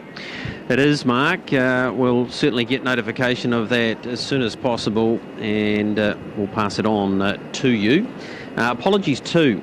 It is going to stay in the same spot, so there you go. We'll stay in the same spot for take 2 of race number 4. Alexandra Park, 8 minutes away from a start. Strawberry Stride, impressive on debut, $1.75, $2.80 tote at the moment. My Kiwi Lady from the 1, and Spanish Armada, $5.50. Mark, I'll get you to come in here because I was away doing some interviews. We're going to roll in the non-tote that we promised we would play. So the horses that didn't make the final tonight, take us through the last 400 metres. The horse we need to watch is the horse just leaving the trail and coming one off, because it eases out here. It's the first starter of Phil Burrows by the name of Rock and Roll Delight. Now, half lugs in here. That's Maya Maguire sneaking away. Return to Rock and Roll's run to second, and Rock and Roll Delight back to the inside. Whoop, thought she was green there for a second. Didn't quite get as far on the grass and galloped, and that allowed Maya Maguire, who was flushed off the pegs by the second horse midway down the back, Angel of Destiny. Missed the start slightly, worked to the front down the straight the first time, took the lead off Rock and Roll Delight, and then Maya Maguire, as I said, flashed off at the 700 metre mark by Return to Rock and Roll, and she couldn't get past her. Margins were a neck by 6, a short head and 2.5. Angel of Destiny coming back and running third, and Rock and Roll Delight just getting wayward down the straight in 4th spot. 2.25, 159.6, 58.5 and 29.3, and that, Gregory, is why Dexter Dunn currently has 3 wins from 4 races here at the Addington Raceway tonight, with that non-tote going to Maya Maguire in the first. Yeah, well, that explains why you said he was already on 3 wins for the night and up to 121 for the season. Thanks for taking us through that, Mark, and we did have a couple of requests to roll that in, so that we have done. We're pretty close for take 2 of the 4th here. PGG Wrightson. Sire Stakes, harness 5,000. We're the favourite. Neck time the best back runner in the race coming through from the bookmakers. Not too sure how many individual bets have been placed on her or the dollar value, but she is the best backed. Dreamy Damien shortening now with her putting on that little bit of a performance. And then we're out to the likes of Omar Sharif and LeBron. LeBron 360, well backed, the Northern Raider from the Cooney Hopkins barn. Gates rolling for take two. Straight off the back of this will be to Mark Cookson, on course there at Alexandra Park tonight, along with Aaron White. Here's Mark with his description of the form. Thanks, Greg. Shark Gesture. He's back in the US, didn't come back down under the last 2 seasons. He only got 42 live bowls in New Zealand in his 1 season here. He's had a few winners lately. Thanks to the person that ticked that. Anonymous number. I owe you a beer, whoever you are. Thank you very much for that. This is race number 4. He's had a few winners lately, Shark Gesture. Racing now. This time, Neck Time was first off the stablemate Franco Tyre second, and Scotland Jack takes a trail to run third. Dreamy Damien fourth. A length and a half, Qatari Kasai, and then came RR Sandola, LeBron Game Changer, and Omar Sharif has gone back to last. Franco Ty takes over now to lead by 2 over Neck Time, and 2.5 away third Scotland Jack. This is going to leave Dreamy Damien Park to head away fourth in front of RR Sandola. Next is LeBron. On the pegs, Qatari Kasai from Omar Sharif and Game Changer. Lead time 23.2. And speaking of Game Changer, stablemate Changer up front as Neck Time went out and around Franco Ty and they swap spots. Dreamy Damien parked again on the outside of Scotland Jack, RR Sandola fifth. Then came LeBron, Qatari Kasai inside of Omar Sharif. And a length away last is Game Changer, around to go. PGG Wrightson, Sire Stakes, Harness 5,000.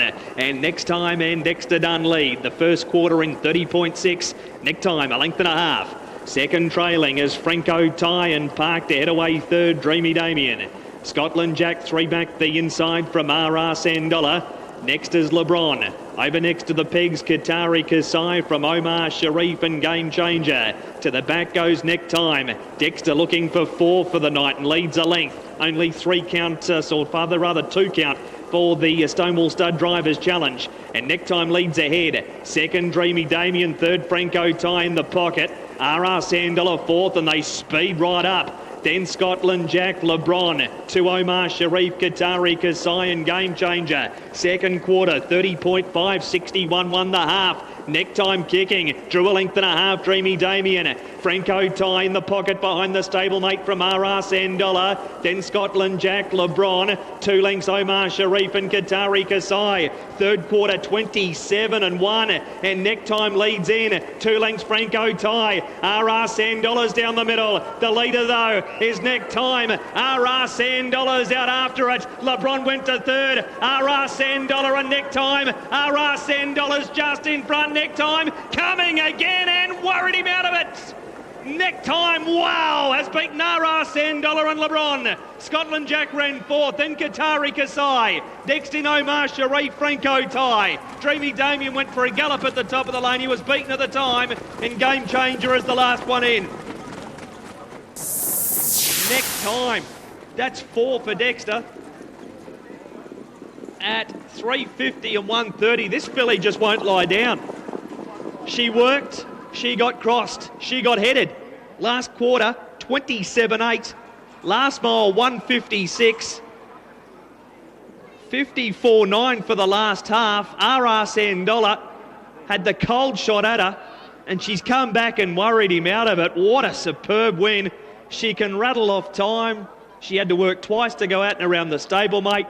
She had to dig deep, and Mark Cookson Neck Time is just getting better and better with racing, and Dexter's having yet another night out at the Met. Oh, I tell you what, Mark McNamara, Dexter Dunn, he of course didn't take the drive on Franco Nelson in Australia last week, and that was fruitful for him back on this side of the Tasman, and tonight, wow. And if that's the calibre of the finishers, it's certainly Well, it reflects the calibre of the fields they've got tonight at Addington Raceway. We're only 90 seconds away from the first of our features tonight, race number 4, the Cullen Breeding Young Guns Series. Strawberry Stride was a $165,000 purchase as a yearling. The filly by Better's Delight won off the pole last week and was just too good and has been performing some terrific workouts. Runner number 10 draws the second row draw tonight. There's your Addington dividends: 3671, 350, 130, 370, 140. Quinella 1680, trifecta 147.90. First 4 1139.80 on 3, 6, 7 and 1. Dexter to a commanding lead in the Drivers' Challenge. Double 450, concession $8.50. The runner they've come for here is My Kiwi Lady off the inside. It's also been going some very good workouts. It won a workout over the runner it's drawn next to, and Crystal Sparkles on Saturday.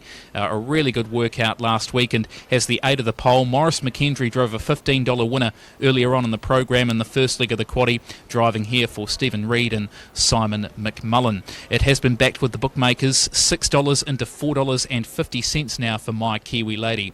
Only 30 seconds away here, Aaron White from the first of our features tonight. In the way of My Kiwi Lady 2, the Art Major filly. She's drawn to advantage, so we'll put her on top. Maurice McKendry for the Reid McMullen team, the Art Major filly. Of course, the half-sister to My Kiwi Mate, who until last night was a class record holder at Cambridge. His record was beaten by Max Factor last night, and he's been placed in a couple of derbies across the Tasman too, My Kiwi Mate. So My Kiwi Lady, she has her debut tonight. She was runner-up to Strawberry Stride in the qualifier back on the 16th of January. Strawberry Stride well in the mix. It was a very good debut win here a few weeks ago. The 9, Casino Bell, the first of 2 in. Thank you, Aaron. Not too far from scoring up for this one. A few of them sweating up a touch. It's a pretty warm night here, including Spanish Armada, the best of the Purdon Rasmussen runners, runner number 4. They've got All Stars James Stormont likely to get a lovely drag through from the inside of the second. It's stablemate Spanish Armada in the mix there too. The trial form around both of those fillies good. 1, 10, 9 and 4. 2 in the race. The All Stars team, Casino Bell, draws 1 the second row next to our favourite, which will start number 10, Strawberry Stride. But the money coming for My Kiwi Lady as we head towards the Group 2 Delightful Lady Classic, won last year, of course, by the unbeaten Dream About Me. Here is the next heat of the Cullen Breeding Young Guns Series for the fillies. Here's Aaron White. And Strawberry Stride into odds on at $1.80 as they work into the back. 1,700 to go. Cullen Breeding Young Guns. And we're set, and we're off and pacing, and Crystal Sparkles out of barrier 2. Shows good acceleration off the arm. My Kiwi Lady tries to hold up the inside. McKendry, though, is going to relent the lead. They're followed then by Opu Tama sitting park. Back on the inside, Casino Bell as they work on to the showgrounds turn. 5.8 the run off the gate. Into the early 1-1 goes Strawberry Stride. Out 3 wide then was Spanish Armada. And back in the field we have Lady Madonna with Poppy Drayton and Jewel on the Beach. Into the home straight, 1,200 metres left to go. And Crystal Sparkles and Todd McFarlane lead. 29 and 9 was the opening quarter. Coming up on the outside, Spanish Armada to sit parked. And My Kiwi Lady enjoys the lovely run in the trail. And 1-1 Opu Tama. Casino Bell, 3 back on the inside as the bell chimes. They're followed by Strawberry Stride and Tony Hurley. 3 back in the running line around Poppy Drayton. On the favourites back is Lady Madonna as they work the stables corner, their one and only time. And Jewel on the Beach is the last. Out to the 850 they go. And Crystal Sparkles, the Rock and Roll Hanover filly, cut out the second quarter, 32.2. Sitting second is Spanish Armada with My Kiwi Lady getting that lovely drag in the trail, and 1-1 Opu Tama for Mango. 3 back the inside, Casino Bell, then Strawberry Stride on the outside of Poppy Drayton. Lady Madonna second last, and Jewel on the Beach. She's back last and a good 10 off the lead. 500 to go as they turn off the back in the Cullen Breeding Young Gun Series heat. And in front, Crystal Sparkles from Spanish Armada. My Kiwi Lady just not holding the leaders back at this stage. Back straight quarter, 30 seconds. seconds neat. Oputama's about to come out of the 1-1. Getting around it is Strawberry Stride and then Lady Madonna and Poppy Drayton homeward bound. And Spanish Armada goes to Crystal Sparkles. 2 lengths Strawberry Stride. Oputama down the outside. Lady Madonna in front though. Spanish Armada, the Better's Delight filly with a very good kick. Spanish Armada, Philip Butcher 2 strong. Second Crystal Sparkles. Strawberry Stride third. Photos fourth. Lady Madonna and Jewel on the Beach, a nice debut. They were followed Oputama, Poppy Drayton.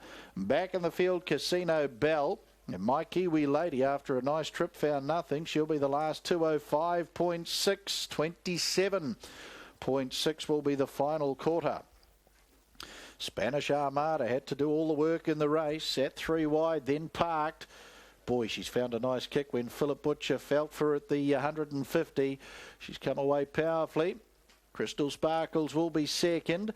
Third over Strawberry Stride and very, very tight fourth. Lady Madonna and Jewel on the Beach on the inside of it. The Cullen Breeding Young Guns Series Mobile, Spanish Armada. And the All Stars get another victory here at Alexandra Park.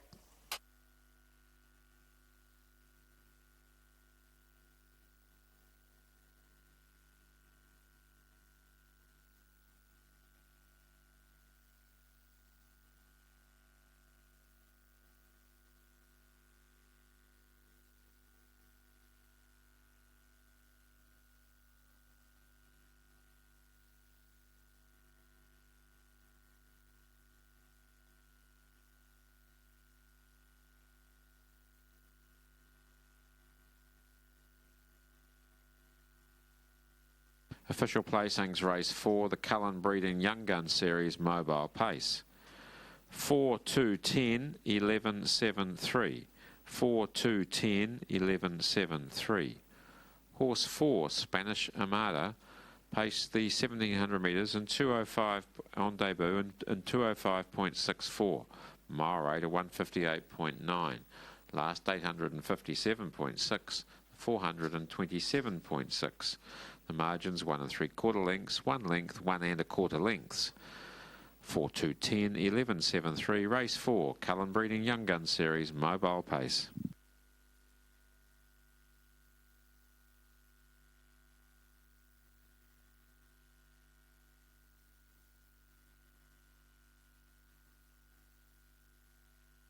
Very nice debut, a victory for a Spanish Armada. Gene Feast, the owner, Better's Delight, Gillian Supreme Brown, 2-year-old filly, bred by Woodland Stud, New Zealand Limited. Their second breeding success on the card this evening. Mark Purden, Natalie Rasmussen, All Stars train out of Rolleston, and Philip Butcher to come back at the head of the field. Pat Gubb down there, part of the victory celebrations, a race night steward for the Auckland Trotting Club. 2 Crystal Sparkles, Rock and Roll Hanover, Taylor Kate Brown, 2-year-old filly for Butterworth Racing Syndicate. Tony Hurley trained at Papakura, Todd McFarlane. And 10 Strawberry Stride, the Better's Delight, Timmy Para Cullen Bay, 2-year-old filly for the E&M Stride Corporation. Tony Hurley, the trainer-driver out of Papakura.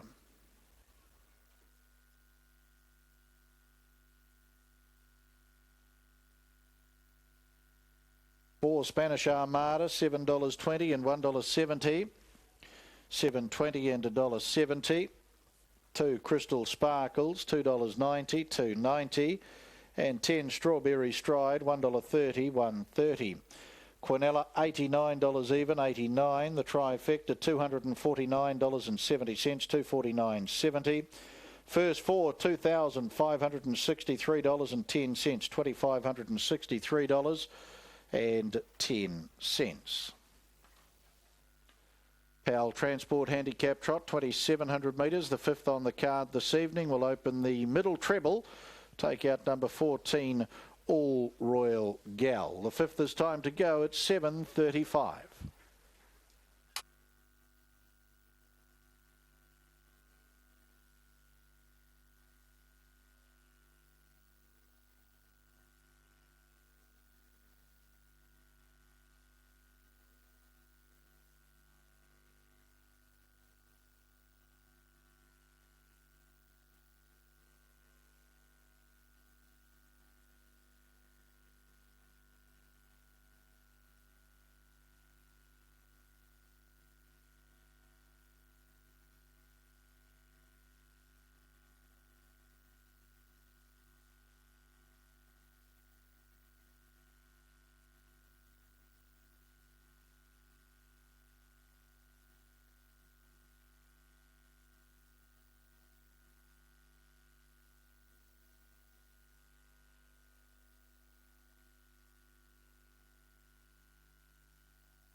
recently taking over the training of Premier Prince and has gone very well since taking over 2 here, Liz Duty, and Working Jill also coming back to Class 2. Now, she's been to Class 2 before.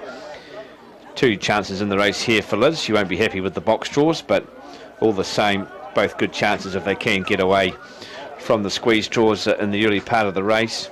Homebush Pippi also taking on her hardest task so far here for Rachel Maisie, coming up to Class 2. But good to see her back in winning form, and Rachel picking up that win earlier on in the month. And always a chance here if it can get the jump.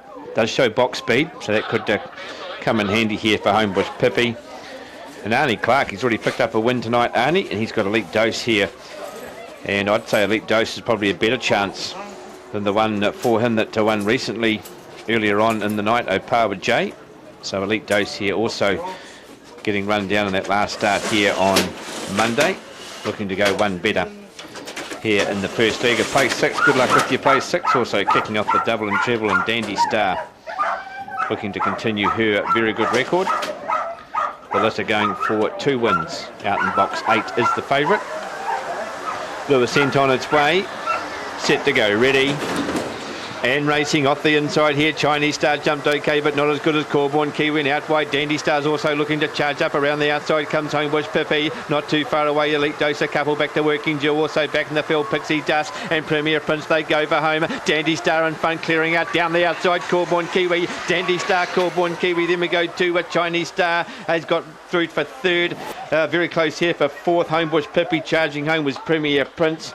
Back on crossing here to Elite Dose. Working Jill was also back, and Pixie Dust just did not get the jump at all.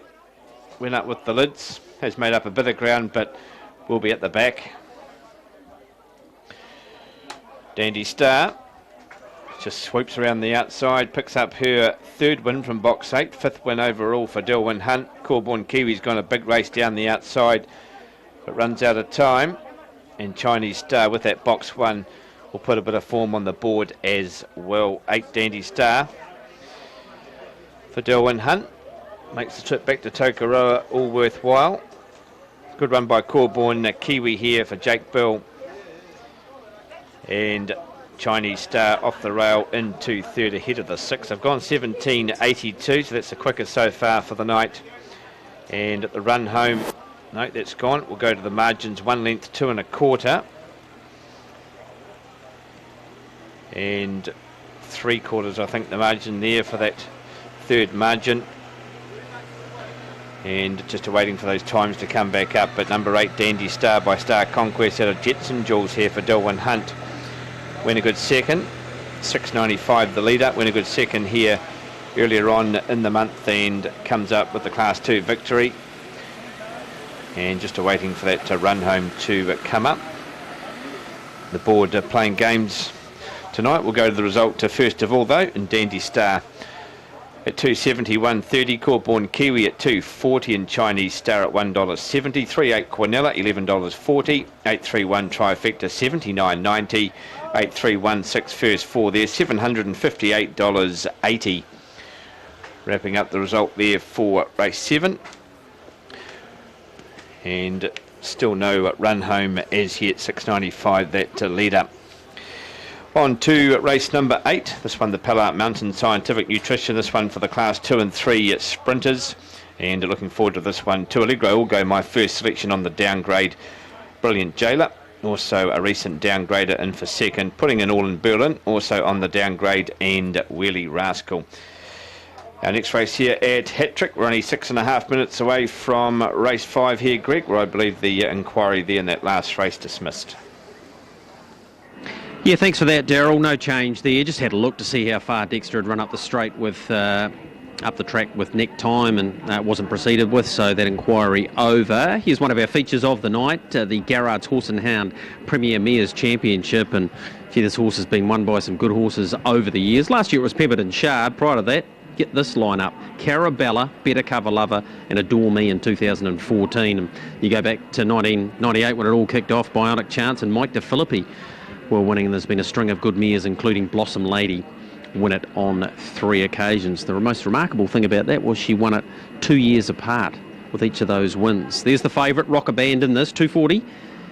The book, $1.90 and $1. One of the workouts recently got home in 54 seconds. Ricky May's driven, Sam Otley drives this one. Ricky May's driven Eva Sofinelli, of course, and he's won this race on no less than 5 occasions. It's Ella a couple of times, Lento and Mainland Banner. John Dunn, we need to hear from him. Robert, of course, his father, has art critic in this one. John, art critic, she might just lack the absolute class of some of the fillies and mares around, but she's gutsy. Yeah, like she's very tough. That's her forte. Like she might lack that high speed, but they go hard, and she's sort of amongst it. She seems to get over, like, still tough it out. So I'll be hoping they go hard tonight, Greg. Right, Delness Exchange is obviously in the same race, and she ran second to her. So are they on a par, or would you rate art critic over her? Probably on toughness, art critic, and more speed. The other one's just got more, gets the right run at the right time and can get over them. But they'll be needing that tonight. It's done a great job in a short time, and it's a big jump up in grade. Deserves its opportunity though. Jags Invasion in race number 6. You haven't had this horse long, but he is very much a quality horse. Is he enjoying the beach? Yeah, he's settled in great, and he's only been there 10 days, so it's still early days. But he's sort of one. Hopefully, whatever he does tonight, he's definitely got to sort of settle in a bit more and improve a wee bit more. Big fillies final tonight, 150,000 on the line. Your chances artful, and I thought, yep, pretty good last time and in a good field. I was actually wrapped with her run at Ashburton. She sort of got taken out wide around the first bend and did work mid-race, and still, I like the last 50. I should keep finding the line. So she's gone home. She's worked great during the week, and just a shame I never drew a wee bit handier, but she'll still go a great race. To race number 8, and Harriet of Mott, she just continues to get better. I know she's not the smoothest gaited trotter going around, but her toughness and speed are going to take her a long way. Yeah, definitely. I've always said that she's got speed like a pacer, and I sort of haven't driven her that way in the past, but sort of that's how good she is. She can do work, and she's got speed to go with it, so it makes my job very easy. And it's probably made it easier with Bordeaux winning earlier tonight, not in the race. Yeah, definitely, but it would have been something there. Would have been great contest, so never mind. She'll be very hard to beat there. And Collector Guinness, I know it wasn't your initial intention to go around in this race, but he's just been going super, and his run on Monday was enormous. Yeah, it was a shame. I sort of missed away after giving himself about 60 instead of 40 like I should have been, and he shouldn't have beat most of them home, but he did. He ran 5th, so great run. I was going to tip him out after that, but only 5 in the race helped the club, and the race will suit if they go hard, and well, hopefully I can run second or third. So John Dunn taking us through the RJ Dunn team at his drives, of course, here at Addington tonight. Some specking coming through from the bookmakers on Democrat Party. The best backed has been Rocker Band, and Delness Exchange had a bit of an issue in the prelim, as has Art Critic there, just getting a little bit wound up. Don't forget about the box seat Wednesday night. We'll wrap up not only tonight from here at Addington and Alexandra Park, but Sydney tomorrow night. Of course, it is Chariots of Fire night, and Mark Purdon saying during the week he thinks Have Faith in Me could run 148. He might need to, with so much speed drawn to his inside. 1st of April for, this was the prelude normally to the Breeders, 1st of April for the Breeders Group 1 race here at Addington Raceway, so many of those winners went on from this into that. I'll have to wait a little bit longer to get there. Our key drivers here tonight, no earplugs for Art Critic, and there was a vet check on Delness Exchange, who actually ended up on the track, but no problem there at all. As we've been doing throughout the night, Dexter Dunn, Blair Orange and Ricky May profiling their drives. Here's what they had to say about their chances in the first leg of the $40,000 Pick 6 tonight. Ricky Eva Sofinelli, we know that she's so tough, so it doesn't really matter what field she's in. She'll give her best, won't she? Yeah, well, she hasn't raced since Auckland, but she always goes good fresh. That's one thing she does do. So, I mean, you can't count her out, but I know it's a pretty strong field. Dexter, we know her qualities. Forget about last start, just completely rule a line through that. Her 2 previous wins, both at the Mott, were exceptional. Yeah, she's a really tough mare, Greg, and like you said, her 2 wins there were great, and her win here on Cup Day was, a really strong performance as well. So great joy to, have in this mare's race, and it's another race that's very even lineup. So, I really expect her to be at the end of the race fighting it out. Blair, she's been going great for the last year, this mare, and she really dug deep the other day at Ashburton and was going away again at the line. Yeah, really turned the corner this mare, Greg. You know, her first sort of half a dozen, 10 starts, she was just a horse, and you know, with racing she got a little bit better and a little bit tougher. So for a Mikado, you know, she likes to race tough, and you know, that seems to suit her best. And you'd imagine this race will be run at good speed. And from the draw, Greg, I'd like to think, you know, we can probably slip straight to the trail behind Lightning Mark, and you know, I'd like to think she's got enough to hold a forward spot and stay there. So you know, if we get some luck, hopefully we can run him full.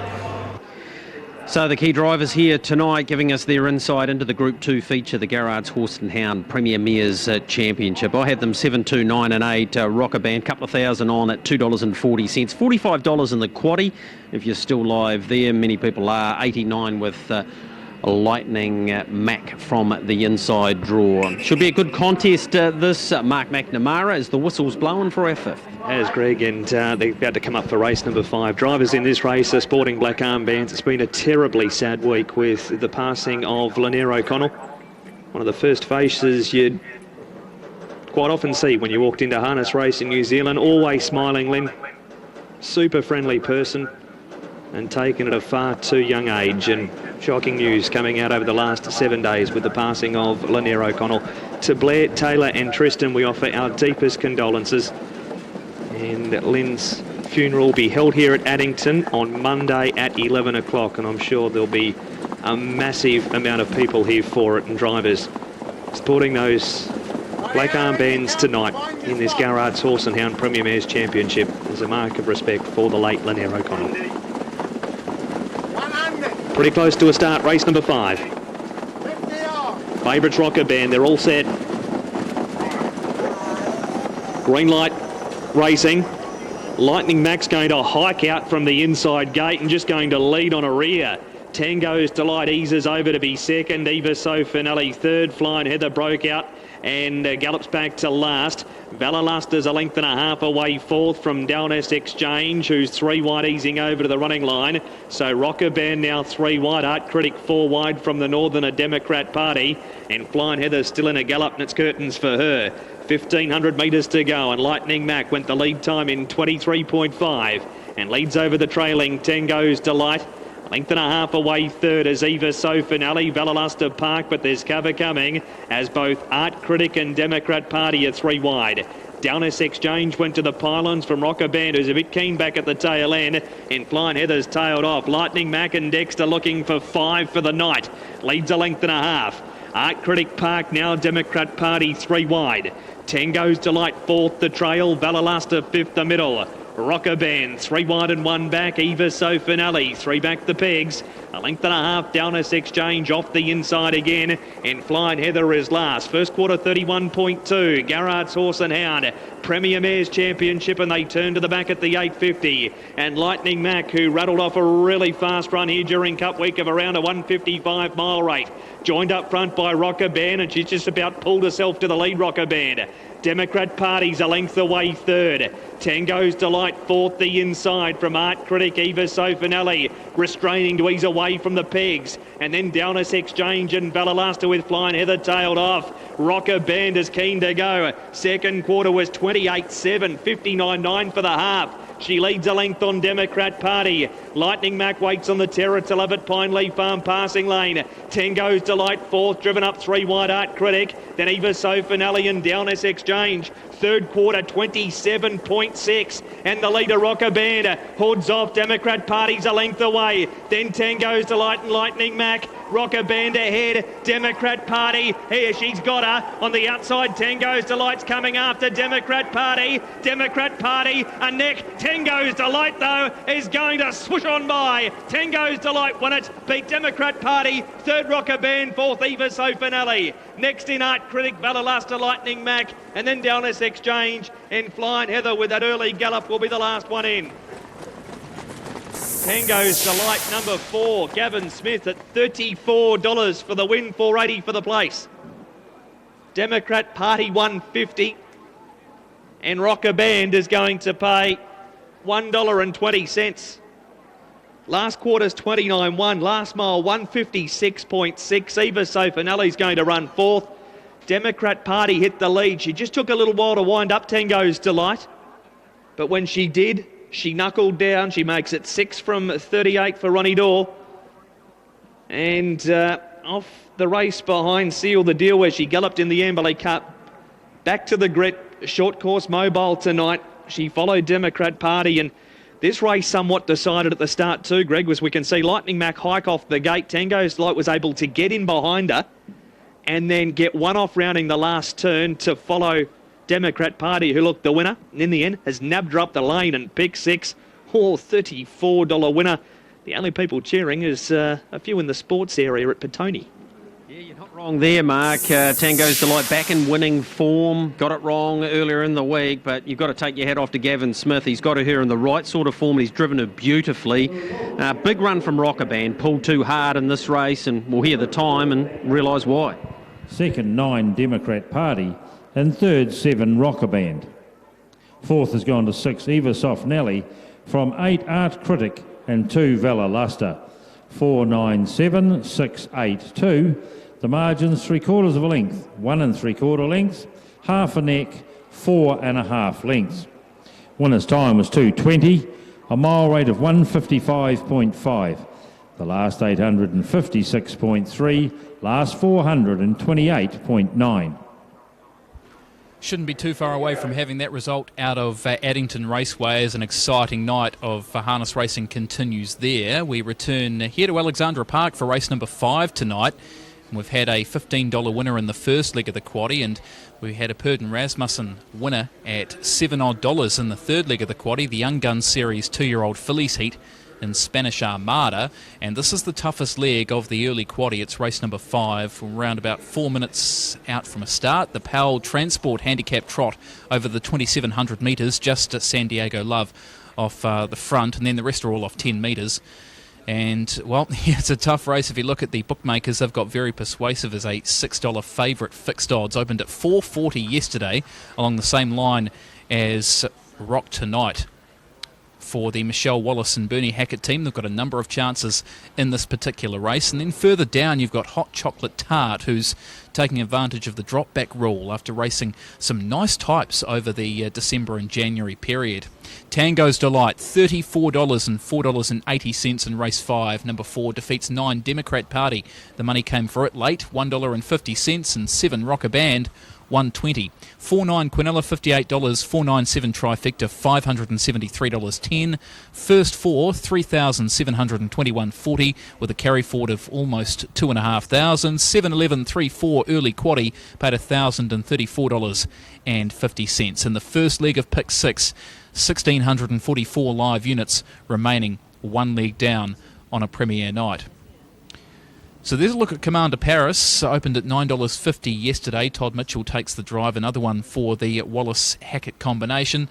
They dominate the top runners in betting, but you're back to Hot Chocolate Tart, downgrading from C3 to C2 after last week's 5th. It hasn't been too far away. It wasn't too far away from Scary McCleary on the 5th of February, and races prior to that, it's been racing some nice types and running into the money.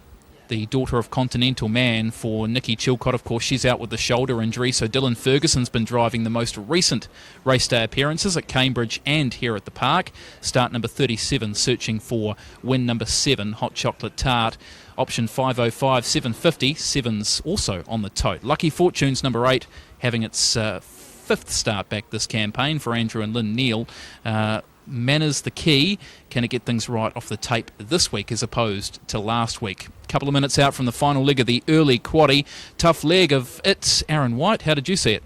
Go either way with Hot Chocolate Tart on the drop back, only 5 lengths off Scary McCleary last time and a good time over the 2,700 metres. So with her, of course, she was runner-up and behind Leilua Invasion at Cambridge 2 starts ago. Leilua Invasion was a winner last night there at Cambridge. Dylan Ferguson, Nikki Chilcott. 13 very persuasive, knocking on the door for another victory. Jack McKinnon for the Wallace-Hackett team. 10 Commander Paris, a late gallop was costly for him last Friday night. He'll strip a lot fitter here tonight, and with complete manners, certainly a win chance. Todd Mitchell and the other stablemate in the same boat as Commander Paris. Manners the key. Rock Tonight, number 12, Michelle Wallace doing the driving, has been backed and beaten in all 3 runs this campaign. We know how good he is on his night. 4, 13, 10 and 12 for me. Yeah, and a few punters are chucking some money Rock Tonight's way, despite the fact that it's let punters down in all of these 3 race day appearances this campaign. The numbers you need in the quaddie, 11, 4 and 4, and some big returns, well over $3,000. In fact, the short way home very persuasive at $2,000, the rest climbing up towards $3,500. In terms of the TAB bookmakers, money's coming here for a few runners. Djokovic, 13 into 12, Lucky Fortune, 850 into 750, and Commander Paris, 950 into $7 in race number 5 tonight. Race 6, the race following this, is the Brecon Farms Young Gun Series, 2-year-old Colts and Geldings Mobile. Looking forward to that one, 4 minutes past 8, featuring the Lone Ranger. We'll catch up with Steve Telfer from the Telfer Garlic team. They've got 2 in the race, and the Lone Ranger, the first winner by the Sire sports writer in this country. Looking forward to that race where all of those runners are a genuine win chance. Another inquiry at Addington concerns runner number 3 at this stage. More details to come shortly. It's whether that runner had a fair start. So number 3 at the start. If you had a punt there, hold on to your tickets. Number 6 in the book here is To Bjorn. This is the runner that's had all 74 starts here at Alexandra Park and picked up its 7th win here last week in the C1 to 2 event. Peter Ferguson once again driving for Richard Brosnan, and the son of Dream Vacation likes it here, and that form continuing. No reason to travel away at this stage, as recent form suggests. Stepping up for race number 5, a tough old race. Favourites changing complexion. It'll start number 12, Rock Tonight. Here's Aaron. Transport handicap trot over the 2,700 metres, and starter Frank Phelan for the 5th time tonight to open the middle treble. Sends them on their journey. San Diego Love lost its advantage at the start off the front tape. It'll settle in midfield after being tardy off the mark. Djokovic is going to be the first one out. From on the outside, Tourbillon, Yuldy Boys. Sprinting forward, Commander Paris. Back on the inside, Hot Chocolate Tart as they work on to the showground's turn first occasion. Dauntless caught 3 wide. Back on the inside, Terrace Cove up. They're followed by Moment of Truth, and then came San Diego Love. 3 to 4 lengths away to Lucky Fortune. They followed them by Very Persuasive and Star Filly. And Where's Rock Tonight? It's about 20 lengths detached after blowing the start again. So through the straight they come, and Commander Paris and the Wizard Todd Mitchell trying to wrestle the lead off Djokovic the inside. Down to the judge with 2 to go, and will be successful getting the front. Now Commander Paris. Djokovic and Luck Chin drop for the trail. 3 back is Hot Chocolate Tart. They're followed by Yuldy Boys, Tourbillon Park. Terrace Cove back on the inside. Then Moment of Truth and Dauntless. A length and a half away, San Diego Love, with the Star Filly making ground on the marker line. Back in the field, Lucky Fortune. Very Persuasive, No Chance, Rock Tonight. Into the back, Commander Paris. Djokovic comes off its back again. Wants to go up and have another play for the lead. Commander Paris, though, has taken its hook on the inside. So these two duel. They get away by a half a dozen lengths. Hot Chocolate Tart in the lead time, 1:25. Yuldy Boys is 4th, and they're followed by Terrace Cove, Tourbillon out parked. Star Filly the inside, then Moment of Truth. Djokovic couldn't get the lead off Commander Paris. 1,400 to go, so Luck will nestle back into the trail. Back in the field on the back of Moment of Truth is Dauntless. They're followed by San Diego Love and Lucky Fortune. Andrew Neal, the second last of the winning chances, and Very Persuasive, the last of the winning chances as they turn off the showground's turn and work down the lane. Further back, Rock Tonight. Opening quarter in 32.6 in the Power Transport trot, and Commander Paris leads. Yuldy Boys moving up to be second in park with Djokovic in the trail. Terrace Cove now 1-1. As striding forward, San Diego Love and Lucky Fortune. Back on the inside, Hot Chocolate Tart. Then Moment of Truth as they work the stables corner their final time. Star Filly the inside. Tourbillon's back and wide. Back there too is Djokovic, I should say is Dauntless, and up over on its outside, Very Persuasive. Out they go with 800 left to run. Second quarter, 32.1. Commander Paris leads by 3/4. Yuldy Boys second in park, then Djokovic on the inside of stablemate Terrace Cove. San Diego Love 5th and 3 wide, no cover. Then back on the inside, Hot Chocolate Tart. They're followed by Moment of Truth, Lucky Fortune 3 wide with cover. Then Star Filly the inside, Tourbillon's out 3, Dauntless between runners, and Very Persuasive the last. Off the back they come. 450 left to go. Commander Paris still to be court. Back straight quarter completed in 30.4. Yuldy Boys right there. Lucky Fortune, very persuasive, make big long runs out wide. They're followed by Tereskova, Djokovic, and then Hot Chocolate Tart. Homeward bound Commander Paris, Yuldy Boys. Tereskova joins in. Lucky Fortune, very persuasive. Hot Chocolate Tart looking for a way out. Djokovic up the inside. Tereskova, Lucky Fortune comes hard. Now Hot Chocolate Tart switching back to the inside. Tereskova, Hot Chocolate Tart. Tereskova's back in winning form. And any old sort of money, and Kyle Marshall's run continues. Tereskova beats Hot Chocolate Tart and Lucky Fortune. Photos fourth. We've got Yuldy Boys there. Commander Paris, very persuasive. Djokovic on their inside. They were followed by Moment of Truth and Tourbillon. Star Filly Dauntless back in the field with San Diego Love. And Rock Tonight to be the last. 331.5 will trim it up slightly with the 10-metre mark. Tereskova, the Monarchy mare. Luckchin trained, and Kyle Marshall gets the job done. Hot Chocolate Tart, good run second. Lucky Fortune third, and Djokovic, stablemate of the winner, will make up the first four in the Powell Transport Handicap Trot at $36 and $11 back for the place. She was a second to outsider in the field, belies those odds tonight. Tereskova wins 6 at start 57.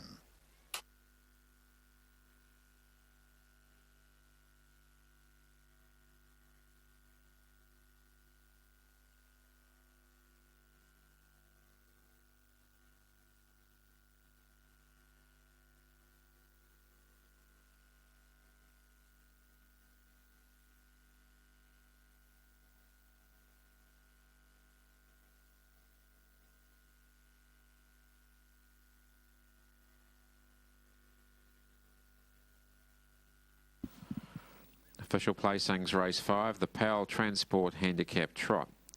3, 4, 8, 2, 13, 5.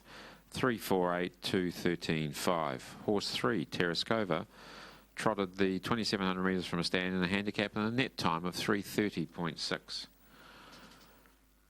Mile rate of 25.6. Last 861.5. The 431.1. Margins 1 3/4 lengths, 1.5 lengths, 2.5 lengths. 3, 4, 8, 2, 13, 5. Race 5, the Powell Transport Handicap Trot. Tereskova back at the head of the field. R.J. Erickson, AC Paisley, along with K.A. Irwin, C.J. Cross and Dr. Luckchin, the owners of the Monarchy Basu Cova Bay 5-year-old mare bred by Luckchin. Trained by Luckchin at Tamaheri and beautifully handled by young Kyle Marshall, continues his great vein of form. With another victory here at Alexandra Park, Tereskova secures her 6th victory at start 57 this evening. Peter May was down there part of the victory celebrations after the success of the second to outsider, Tereskova. 4 Hot Chocolate Tart, Continental Man, French Connection, Brown 5-year-old mare, raced by GD and Mrs. D.R. Beckett and Mrs. L.A. Chilcott. Nicky Chilcott trained at Cambridge, Dylan Ferguson. And 8 Lucky Fortune, Bryland Boys House, Lucky Chestnut, 5-year-old gelding. A.P. Neal, the owner. Andrew and Lynn Neal trained at Cambridge. Andrew Neal. 3 Tereskova, $36.60 and $11.50. $36.60, $11.50. 4 Hot Chocolate Tart, $2.30, $2.30. 8 Lucky Fortune, $2.70, $2.70. Quinella, $141.40, $141.40. Trifecta, $2,030 even, $2,030. First 4 partially struck, $2,110.60, $2,110.60. The 4 and 3 double returns $1,110.30. Not often you'll get a double that pays over $1,000. $1,110.30. 4 and 3 in the double, and 4 and 4 concession, $16.40, $16.40. Early quaddie, 11 Sir Richie, 4 Le Monde, 4 Spanish Armada, and now 3 Tereskova, $7,515.30, $7,515.30. First 4 carry forward of $2,068 through to race number 6 on the card. So $2,068 and $68 jackpotting through to the first four in race 6, the Brecon Farms Young Gun Series Mobile, 1700, no third dividend with just the 5 runners, and that race is timed to go at 4 minutes after 8.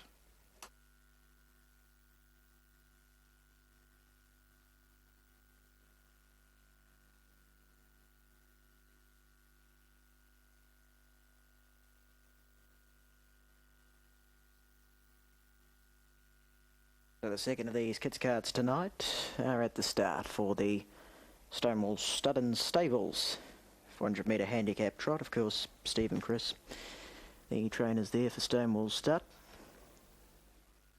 One of the well-supported runners coming up in the next as well, the Lone Ranger. And plenty of victorious syndicates at the workouts and trials. Certainly ticking along nicely at the stables, and you two can get involved with them. Jill at stonewallstud.co.nz with Jill Stockman there in charge of syndicates and so forth. So runners are at the start for this. First taken out by Highway Hopscotch and Nirvana McLaughlin. Looking for 2 tonight. Little double there, did it in impressive fashion earlier. And we'll now go back a few metres as well to be off around 50 or so, starting in between a couple there. We just wait for them to get into position for the kids' carts. We won't be too far away from getting underway once that's been sorted.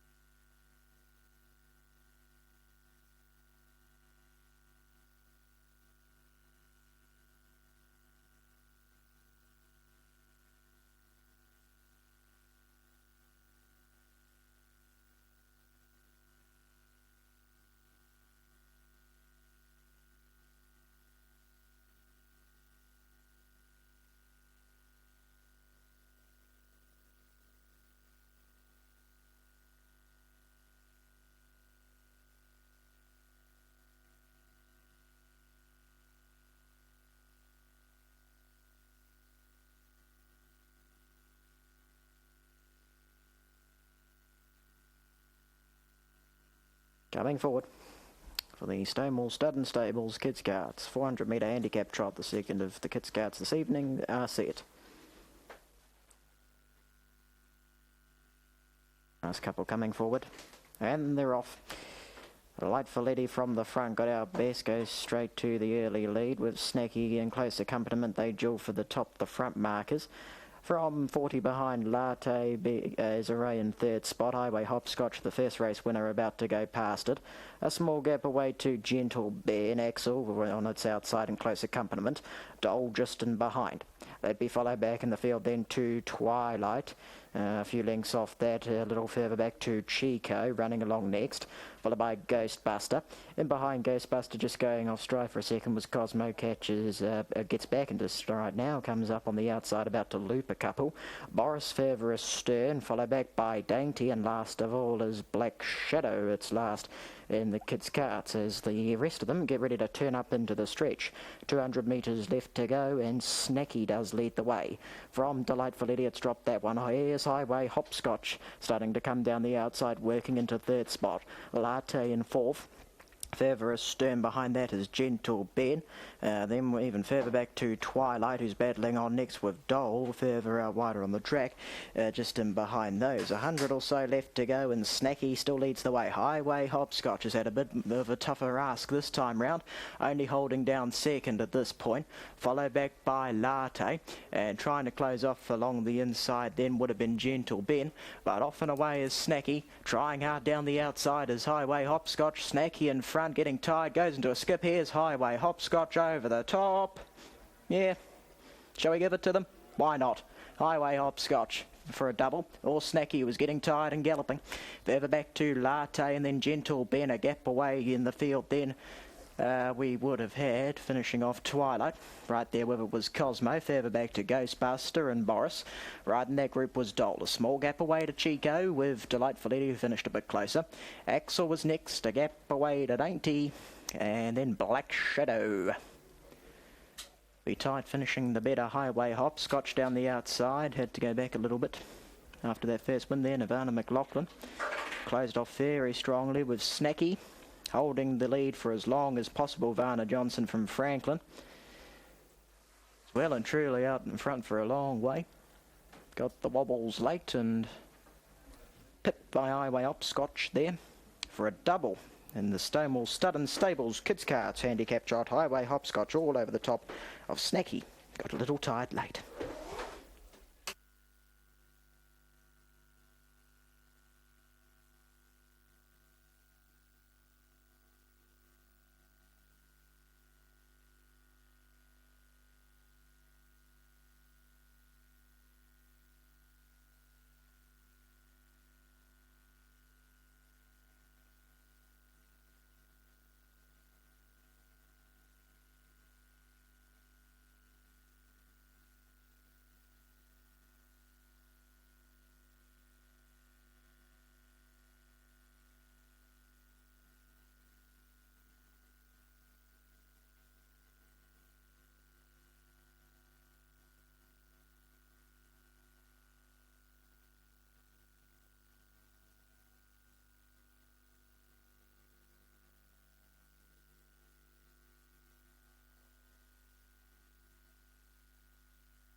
One here today. Let's start from the Unruly over 1950 though, so there's an opportunity for both the Earth Moved and Waterloo Sunset. Now we're back and had a look at the two mobile runs from Waterloo Sunset, and the first of those came, pretty sure it was either a maiden or maybe a C1 here at Addington, and exploded off the gate and led from barrier 1. Look, I know he got it wrong last time, but Paul's a master and Bob Butt knows this horse well, so you only have to go back to the show day winning performance here at Addington to be reminded of how good he can be. Beat Prince Fearless, who demolished them on Cup Day. So he's good enough, Waterloo Sunset, to be right in this. And of course, Alleyway, I'm hearing what you're saying, Mark, about Alleyway, because if you go back to his form at Cup time, he was placed in both Group 1s during Cup week. It's just gone off the ball a wee bit, but he is more than capable of getting back into form, as we see Gavin Smith with the other of the Sam Smolenski runners here, Sunny Ruby. Last start third at Rangiora, was behind Amaruto's son on Monday. Of course, Sam with Royal Aspirations. We saw him warm up. Don't be perturbed by the way he warmed up. That's the way he goes. And he'll need to be at his peak today from his draw, though, to be winning this. Monty Python, current fourth favourite, in a rich vein of form, the winner of 9 from 43. Whistles blowing though, Mark. Teltrack Communications. Some are free for all. Second leg of pick 6. Many have gone by the wayside with the upset one of Tango's Delight. So they'll have to have a go at the quaddie. They will. Comes up on race number 7, which this is right in between the first leg of that and the previous, the first leg of pick 6. And they're moving up. Teltrack Communications. Some are trotting free for all. Gold Cap Matthew Williamson, Monty Python. And Blue Cap, Springbank Sam's driver, Brad Williamson. Looking for Jags Invasion, new colours tonight because he's now located on the beach with Robert Dunn. So the black, white and red colours on Jags Invasion. He's the lone second line of Springbank Sam, but he is unruly from the mobile. The mobile's into the back. Well, Aspirations is going to miss the start here by about 4 lengths. Racing now. Ale Rouge away well, but Sunny Ruby with the aid of the inside is going to punch up and she'll hold him out. Getting out wide of Monty Python, went up to make a line of 4. The Earth Moved is in that quartet too. Experiment back to 5th and a half a length away is Jag's Invasion from Waterloo Sunset, Springbank Sam. Alleyway second last on the inside and 3 lengths to Royal Aspirations. Down the side at the 1600 metre mark. And the leader is Monty Python. Margin is 2 lengths. Second trailing the speed, Sunny Ruby, and a length and a half away third, Ale Rouge. The Earth Move Park fourth. 4 back the inside is Experiment, a length and a half Jag's Invasion. Trailed by Waterloo Sunset, Springbank Sam, Alleyway and Royal Aspirations. Lead time 23.8, the Teltrack Communications Summer trotting free for all. And the race is led by Monty Python with Matthew Williamson, a length and a half. Sunny Ruby second, Ale Rouge third, but here they come from the back. Waterloo Sunset trots up quickly around the Earth Moved. He went too fast for Royal Aspirations, who was 3 lengths behind him trying to follow. Jag's Invasion between runners around Experiment, 4 back the pegs. Alleyways on the back of Royal Aspirations and Springbank Sam inside of that trot is held up. The first quarter 32. Monty Python turns into the back and leads a length and a half. To second quickly went Waterloo Sunset around Sunny Ruby. The Earth Move fourth and 3 back the inside is Ale Rouge. 4 deep on the pegs, Experiment, 3 wide Royal Aspirations. Galloping in the middle, Jag's Invasion. Alleyway 3 wide and 1 back and a length and a half to Springbank Sam, who had to ease back to last off the wheel of the galloping Jag's Invasion to follow Alleyway and spots the leader probably 12. Second quarter 30.3, 62.3 for the half. Monty Python leads a length on Waterloo Sunset. Leaders back, Sunny Ruby. Sweating on the Terror to Love at Pineleaf Farm passing lane. 3 wide Alleyway went to 4th around the Earth Moved, Ale Rouge. Springbank Sam gets a card up. He still spots the leader 5 lengths and he went roughly at the last turn too. Third quarter 29.1. Monty Python leads. Sunny Ruby flies back to the Terror to Love lane. Waterloo Sunset's half a length away. Monty Python headed off by Sunny Ruby. Waterloo Sunset comes. Ale Rouge is bursting through the middle. Sunny Ruby, no, it's Ale Rouge the one. Ale Rouge won it from a great go. Monty Python, Sunny Ruby, Waterloo Sunset's not too far away, and the Earth Moved us close up from Experiment, Alleyway, Springbank Sam, Royal Aspirations, and Jag's Invasion. What's that noise? That's the bubble of pick 6 popping. $38.90 and $5.40 for Ale Rouge if Tango's Delight wasn't bad enough. Robbie Holmes, last quarter 29.3, 2 minutes 0.7 for the last mile. Sunny Ruby ran to the top. Monty Python's kicked again. Ale Rouge wins the race. Waterloo Sunset is in a photo for second with Monty Python and Sunny Ruby. The Earth Moved is going to miss out. And Ale Rouge, as Ale Rouge can do, Gregory, rarely ever goes a bad race. That gap there, it is just appearing beautifully for him. He drilled through. Another case of just being in the right spot on the back of reasonably good speed tonight, save for 1 run.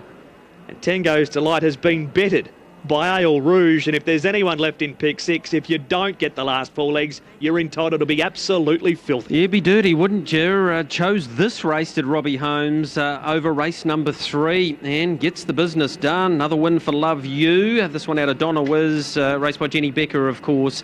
Got the gaps. There's Waterloo Sunset, got around to Park. Thought he might get the lead, but Matthew Williamson said, no, I'm staying here with Monty Python. Terrific photo for 2nd, 3rd and 4th, but all the plaudits here with Ale Rouge, upsetting them in the 7th running of the Teltrack Communications Limited Summer Free for All as we get the judges' call to confirm. The winner is 2, Ale Rouge. 2nd, 1, Sunny Ruby. And 3rd, 6, Monty Python.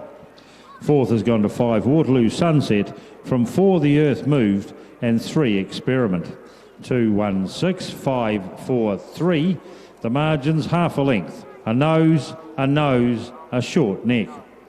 Winner's time was 2:24.3, a mile rate of 1:59.1. The last 858 seconds, last 429.1. And a smiling Robbie Holmes with Ale Rouge taking out the summer trotting free for all. Dividends coming through, and the pick of the 6er is almost impossible, one would think. Here's the dividends: 38.90 and 5.40. Sunny Ruby 3.30. Monty Python gave you a great sight, 2.10. 127.90 the Quinella. 2,626.80 the Trifecta. 15,792.90 the first four. 216 and 5. Waterloo Sunset, pretty game in fourth position, and a carry forward to the next of 3,000. 4-2 double 631.30. 67.60 the concession, and that treble 3, 4 and 2. 6,143.50.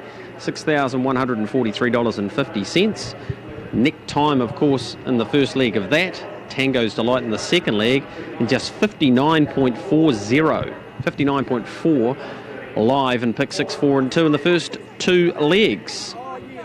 Feature race, monetary-wise, is our next. It's the PGG Rights and 3-year-old fillies final. Of course, $150,000 goes on the line. Mark Cookson, very even sort of field. Killer Queen expected to get off the gate, as is the case with Louisiana Belle Midfru. Exciting race coming up. Our next here, the first leg of the final quaddie. You're looking forward to it, Greg, and looking forward to rejoining you just in time for that one. We've got an exciting race coming up here with the Group 1 Young Guns final on the horizon. This one, the Brecon Farms Young Guns Series Heat, where 4 out of the 5 runners are really huge chances in this race. Could go a number of ways. The Steve Telfer and Chris Garlick combination have 2 runners in the race. Same with Ray Green. He's got 2 runners in the race, including Ultra Intrigue, who's been very good. Vasari's also been very good competing in the same races. The heat back on the 18th of December was very good. Ultra Intrigue almost threw the race away when it tilted its head on that particular day. Vasari ran 3rd in that one. The Lone Ranger has come up favourite, however. This one, the colt by Sports Writer, the first winner for the sire in this country, took on the older horses at Cambridge, and today, searching for win number 2. It's a huge chance. They've got 2 runners in the race, Steve Telfer and Chris Garlick, the stablemate. Information from the stewards that'll race with the blinds on. We need to hear from Steve Telfer. He is the co-trainer of both numbers 2 and 3 in this race. Steve, tonight the Lone Ranger took on the older horses at Cambridge Raceway and certainly showed that this horse can do a bit of work of ours. Yeah, look, he's a nice 2-year-old, Mark. He's done a good job. He's had a nice build-up. He had a couple of trials before Christmas and we put him aside for a little bit. And he's had another trial and there was a nice education trial against the older horses. But he shows he's got a bit of bottom and a bit of speed. So big test tonight, though. What's he like at home? What's he like to train? He's very easy to train. Nice horse to do anything with, and great manners. So that's transpired in everything he's done so far. So hopefully that'll continue tonight. That win at Cambridge was the first for the sire in this country, Sports Writer. How do you rate the sire? Yeah, well, look, we've only got 2. Like both of them, as a filly and this colt. So we'd certainly go back again. All right. Rhythm and Blues is the other one in the race. Tell us about him. Yeah, he's a nice horse, Mark. He's got a lot of speed. Hasn't quite done as much as the Lone Ranger, but a little bit green in his races. So tonight will be more about education with him. But over the next sort of 4 to 6 weeks, I'd expect him to measure up. So that's Steve Telfer, co-trainer of the Lone Ranger and Rhythm and Blues. Josh Dickey has driven Ultra Intrigue in all 3 starts the colt by Mark III has had at the races, and a short time ago I caught up with him. Race number 6 tonight, Josh, Ultra Intrigue. This horse has, really had a great start to its career. Yeah, he has really. He's a neat wee 2-year-old. You can't knock any of his runs. He is a horse on the way up as well. Ray's done a very good job with him this time in. He has drawn out awkward, but he is tough enough, and I think he is good enough to win. Genuine gate speed and versatility in the 2-year-old as well. Yeah, that's right. Yeah, but he can do a few things, so we'll just play it by ear and just see how the races run. And he's drawn on the outside of the Lone Ranger in this 5-horse field. Mongolian Hero's got the pole, number 1 for Paul Court and Mr. Lang. And Tony Hurley takes the drive at start number 3. Upstairs to you, Aaron, for this heat of the Young Gun Series. How did you see it? Yeah, I'll stick with the Lone Ranger. Very good on debut at Cambridge, the son of Sports Writer after sitting park the trip there. Scotty Phelan for the Telfer Garlic team. Over 4 Ultra Intrigue, who's looked pretty good in 3 runs thus far. Joshua Dickey. The 1 Mongolian Mongolian Hero certainly has the right draw to be prominent throughout, Tony Hurley. And the 5, Vasari, who did down Ultra Intrigue 2 starts ago and was a good third and behind that same horse when last produced in mid-December. Zach Butcher, 3, 4, 1 and 5 for me. Thank you, Aaron. The Lone Ranger is out of Cruisy Lass, who's a mare who won 9 races as well. So there's a lot to like about this one, the Lone Ranger, and you'd have to think that a number of these horses, of course, will go towards the final and then starting to earn that money towards the Harness Jewels, which will be at Cambridge, where the Lone Ranger has already won a race. First 4 climbing 2, and it's got a $2,000 carry forward there. Mongolian Hero best backed with the bookmakers, $5.50 into $4.80, but all runners have support in race number 6 tonight, the Colts and Geldings 2-year-old Young Gun Series Heat, sponsored by Brecon Farms. Here's the call with Aaron White. In the first leg of a double and the first leg of place 6 tonight out of Alexandra Park. Mongolian Heroes drawn down on the inside for Tony Hurley. Race favourite at $2.30, the Lone Ranger.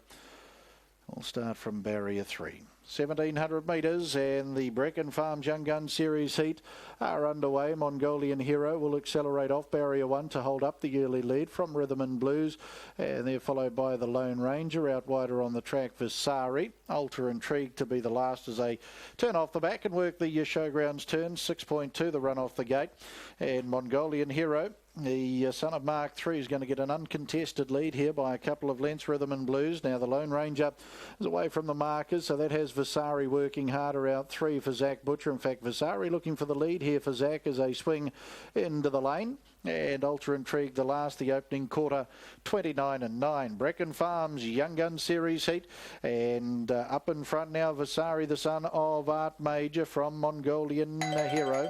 Up over on the outside, out park, the Lone Ranger, so he's going to have to do it tough again, sitting in the park spot as he did on debut at Cambridge. Scotty Phelan back on the inside, Rhythm and Blues as they work the stables corner, their one and only time. Joe Abernathy aboard Rhythm and Blues, and back last of the 5, Ultra Intrigue and Joshua Dickey. Out they go with 800 left to run, and the second quarter, 31.4. Vasari into the back over Mongolian Hero, just wanting to get the head on the side there, Mongolian Hero. Up on the outside, the Lone Ranger, only 2.5 lengths off the lead, but he is sitting park with Rhythm and Blues back on the inside, and Ultra Intrigue the last. The end of the back straight approaching, 500 to go as they turn onto the showgrounds turn. Vasari leads. The Lone Ranger closing in now, the outside Mongolian Hero waiting the passing lane, 28 and 4 the back straight quarter. Ultra Intrigue just got on one rein there as they come to the turn, and then Rhythm and Blues homeward bound, and Vasari to line them up. The Lone Ranger goes after him strongly, Mongolian Hero and Ultra Intrigue. The Lone Ranger, Mongolian Hero through on the passing lane. Vasari, Ultra Intrigue starting to rush home. The Lone Ranger, Mongolian Hero diving on the passing lane. Mongolian Hero scores 3/4. The Lone Ranger, Ultra Intrigue, well, he raced a bit green tonight. He'll be third just in front of Vasari. And they were followed by Rhythm and Blues, 203.6 with a final quarter, 27.6. Mongolian Hero, the Mark III Colt out of Motu Living Dull for a Paul Court. Tony Hurley, the Iceman, doing the driving, and Lin Lang gets the beautiful run and gets the passing lane and home. Good run by the Lone Ranger. He tried hard after sitting parked again tonight. And Ultra Intrigue does work home strongly for third, just in front of its stablemate Vasari in the Brecon Farms Young Gun Series Heats.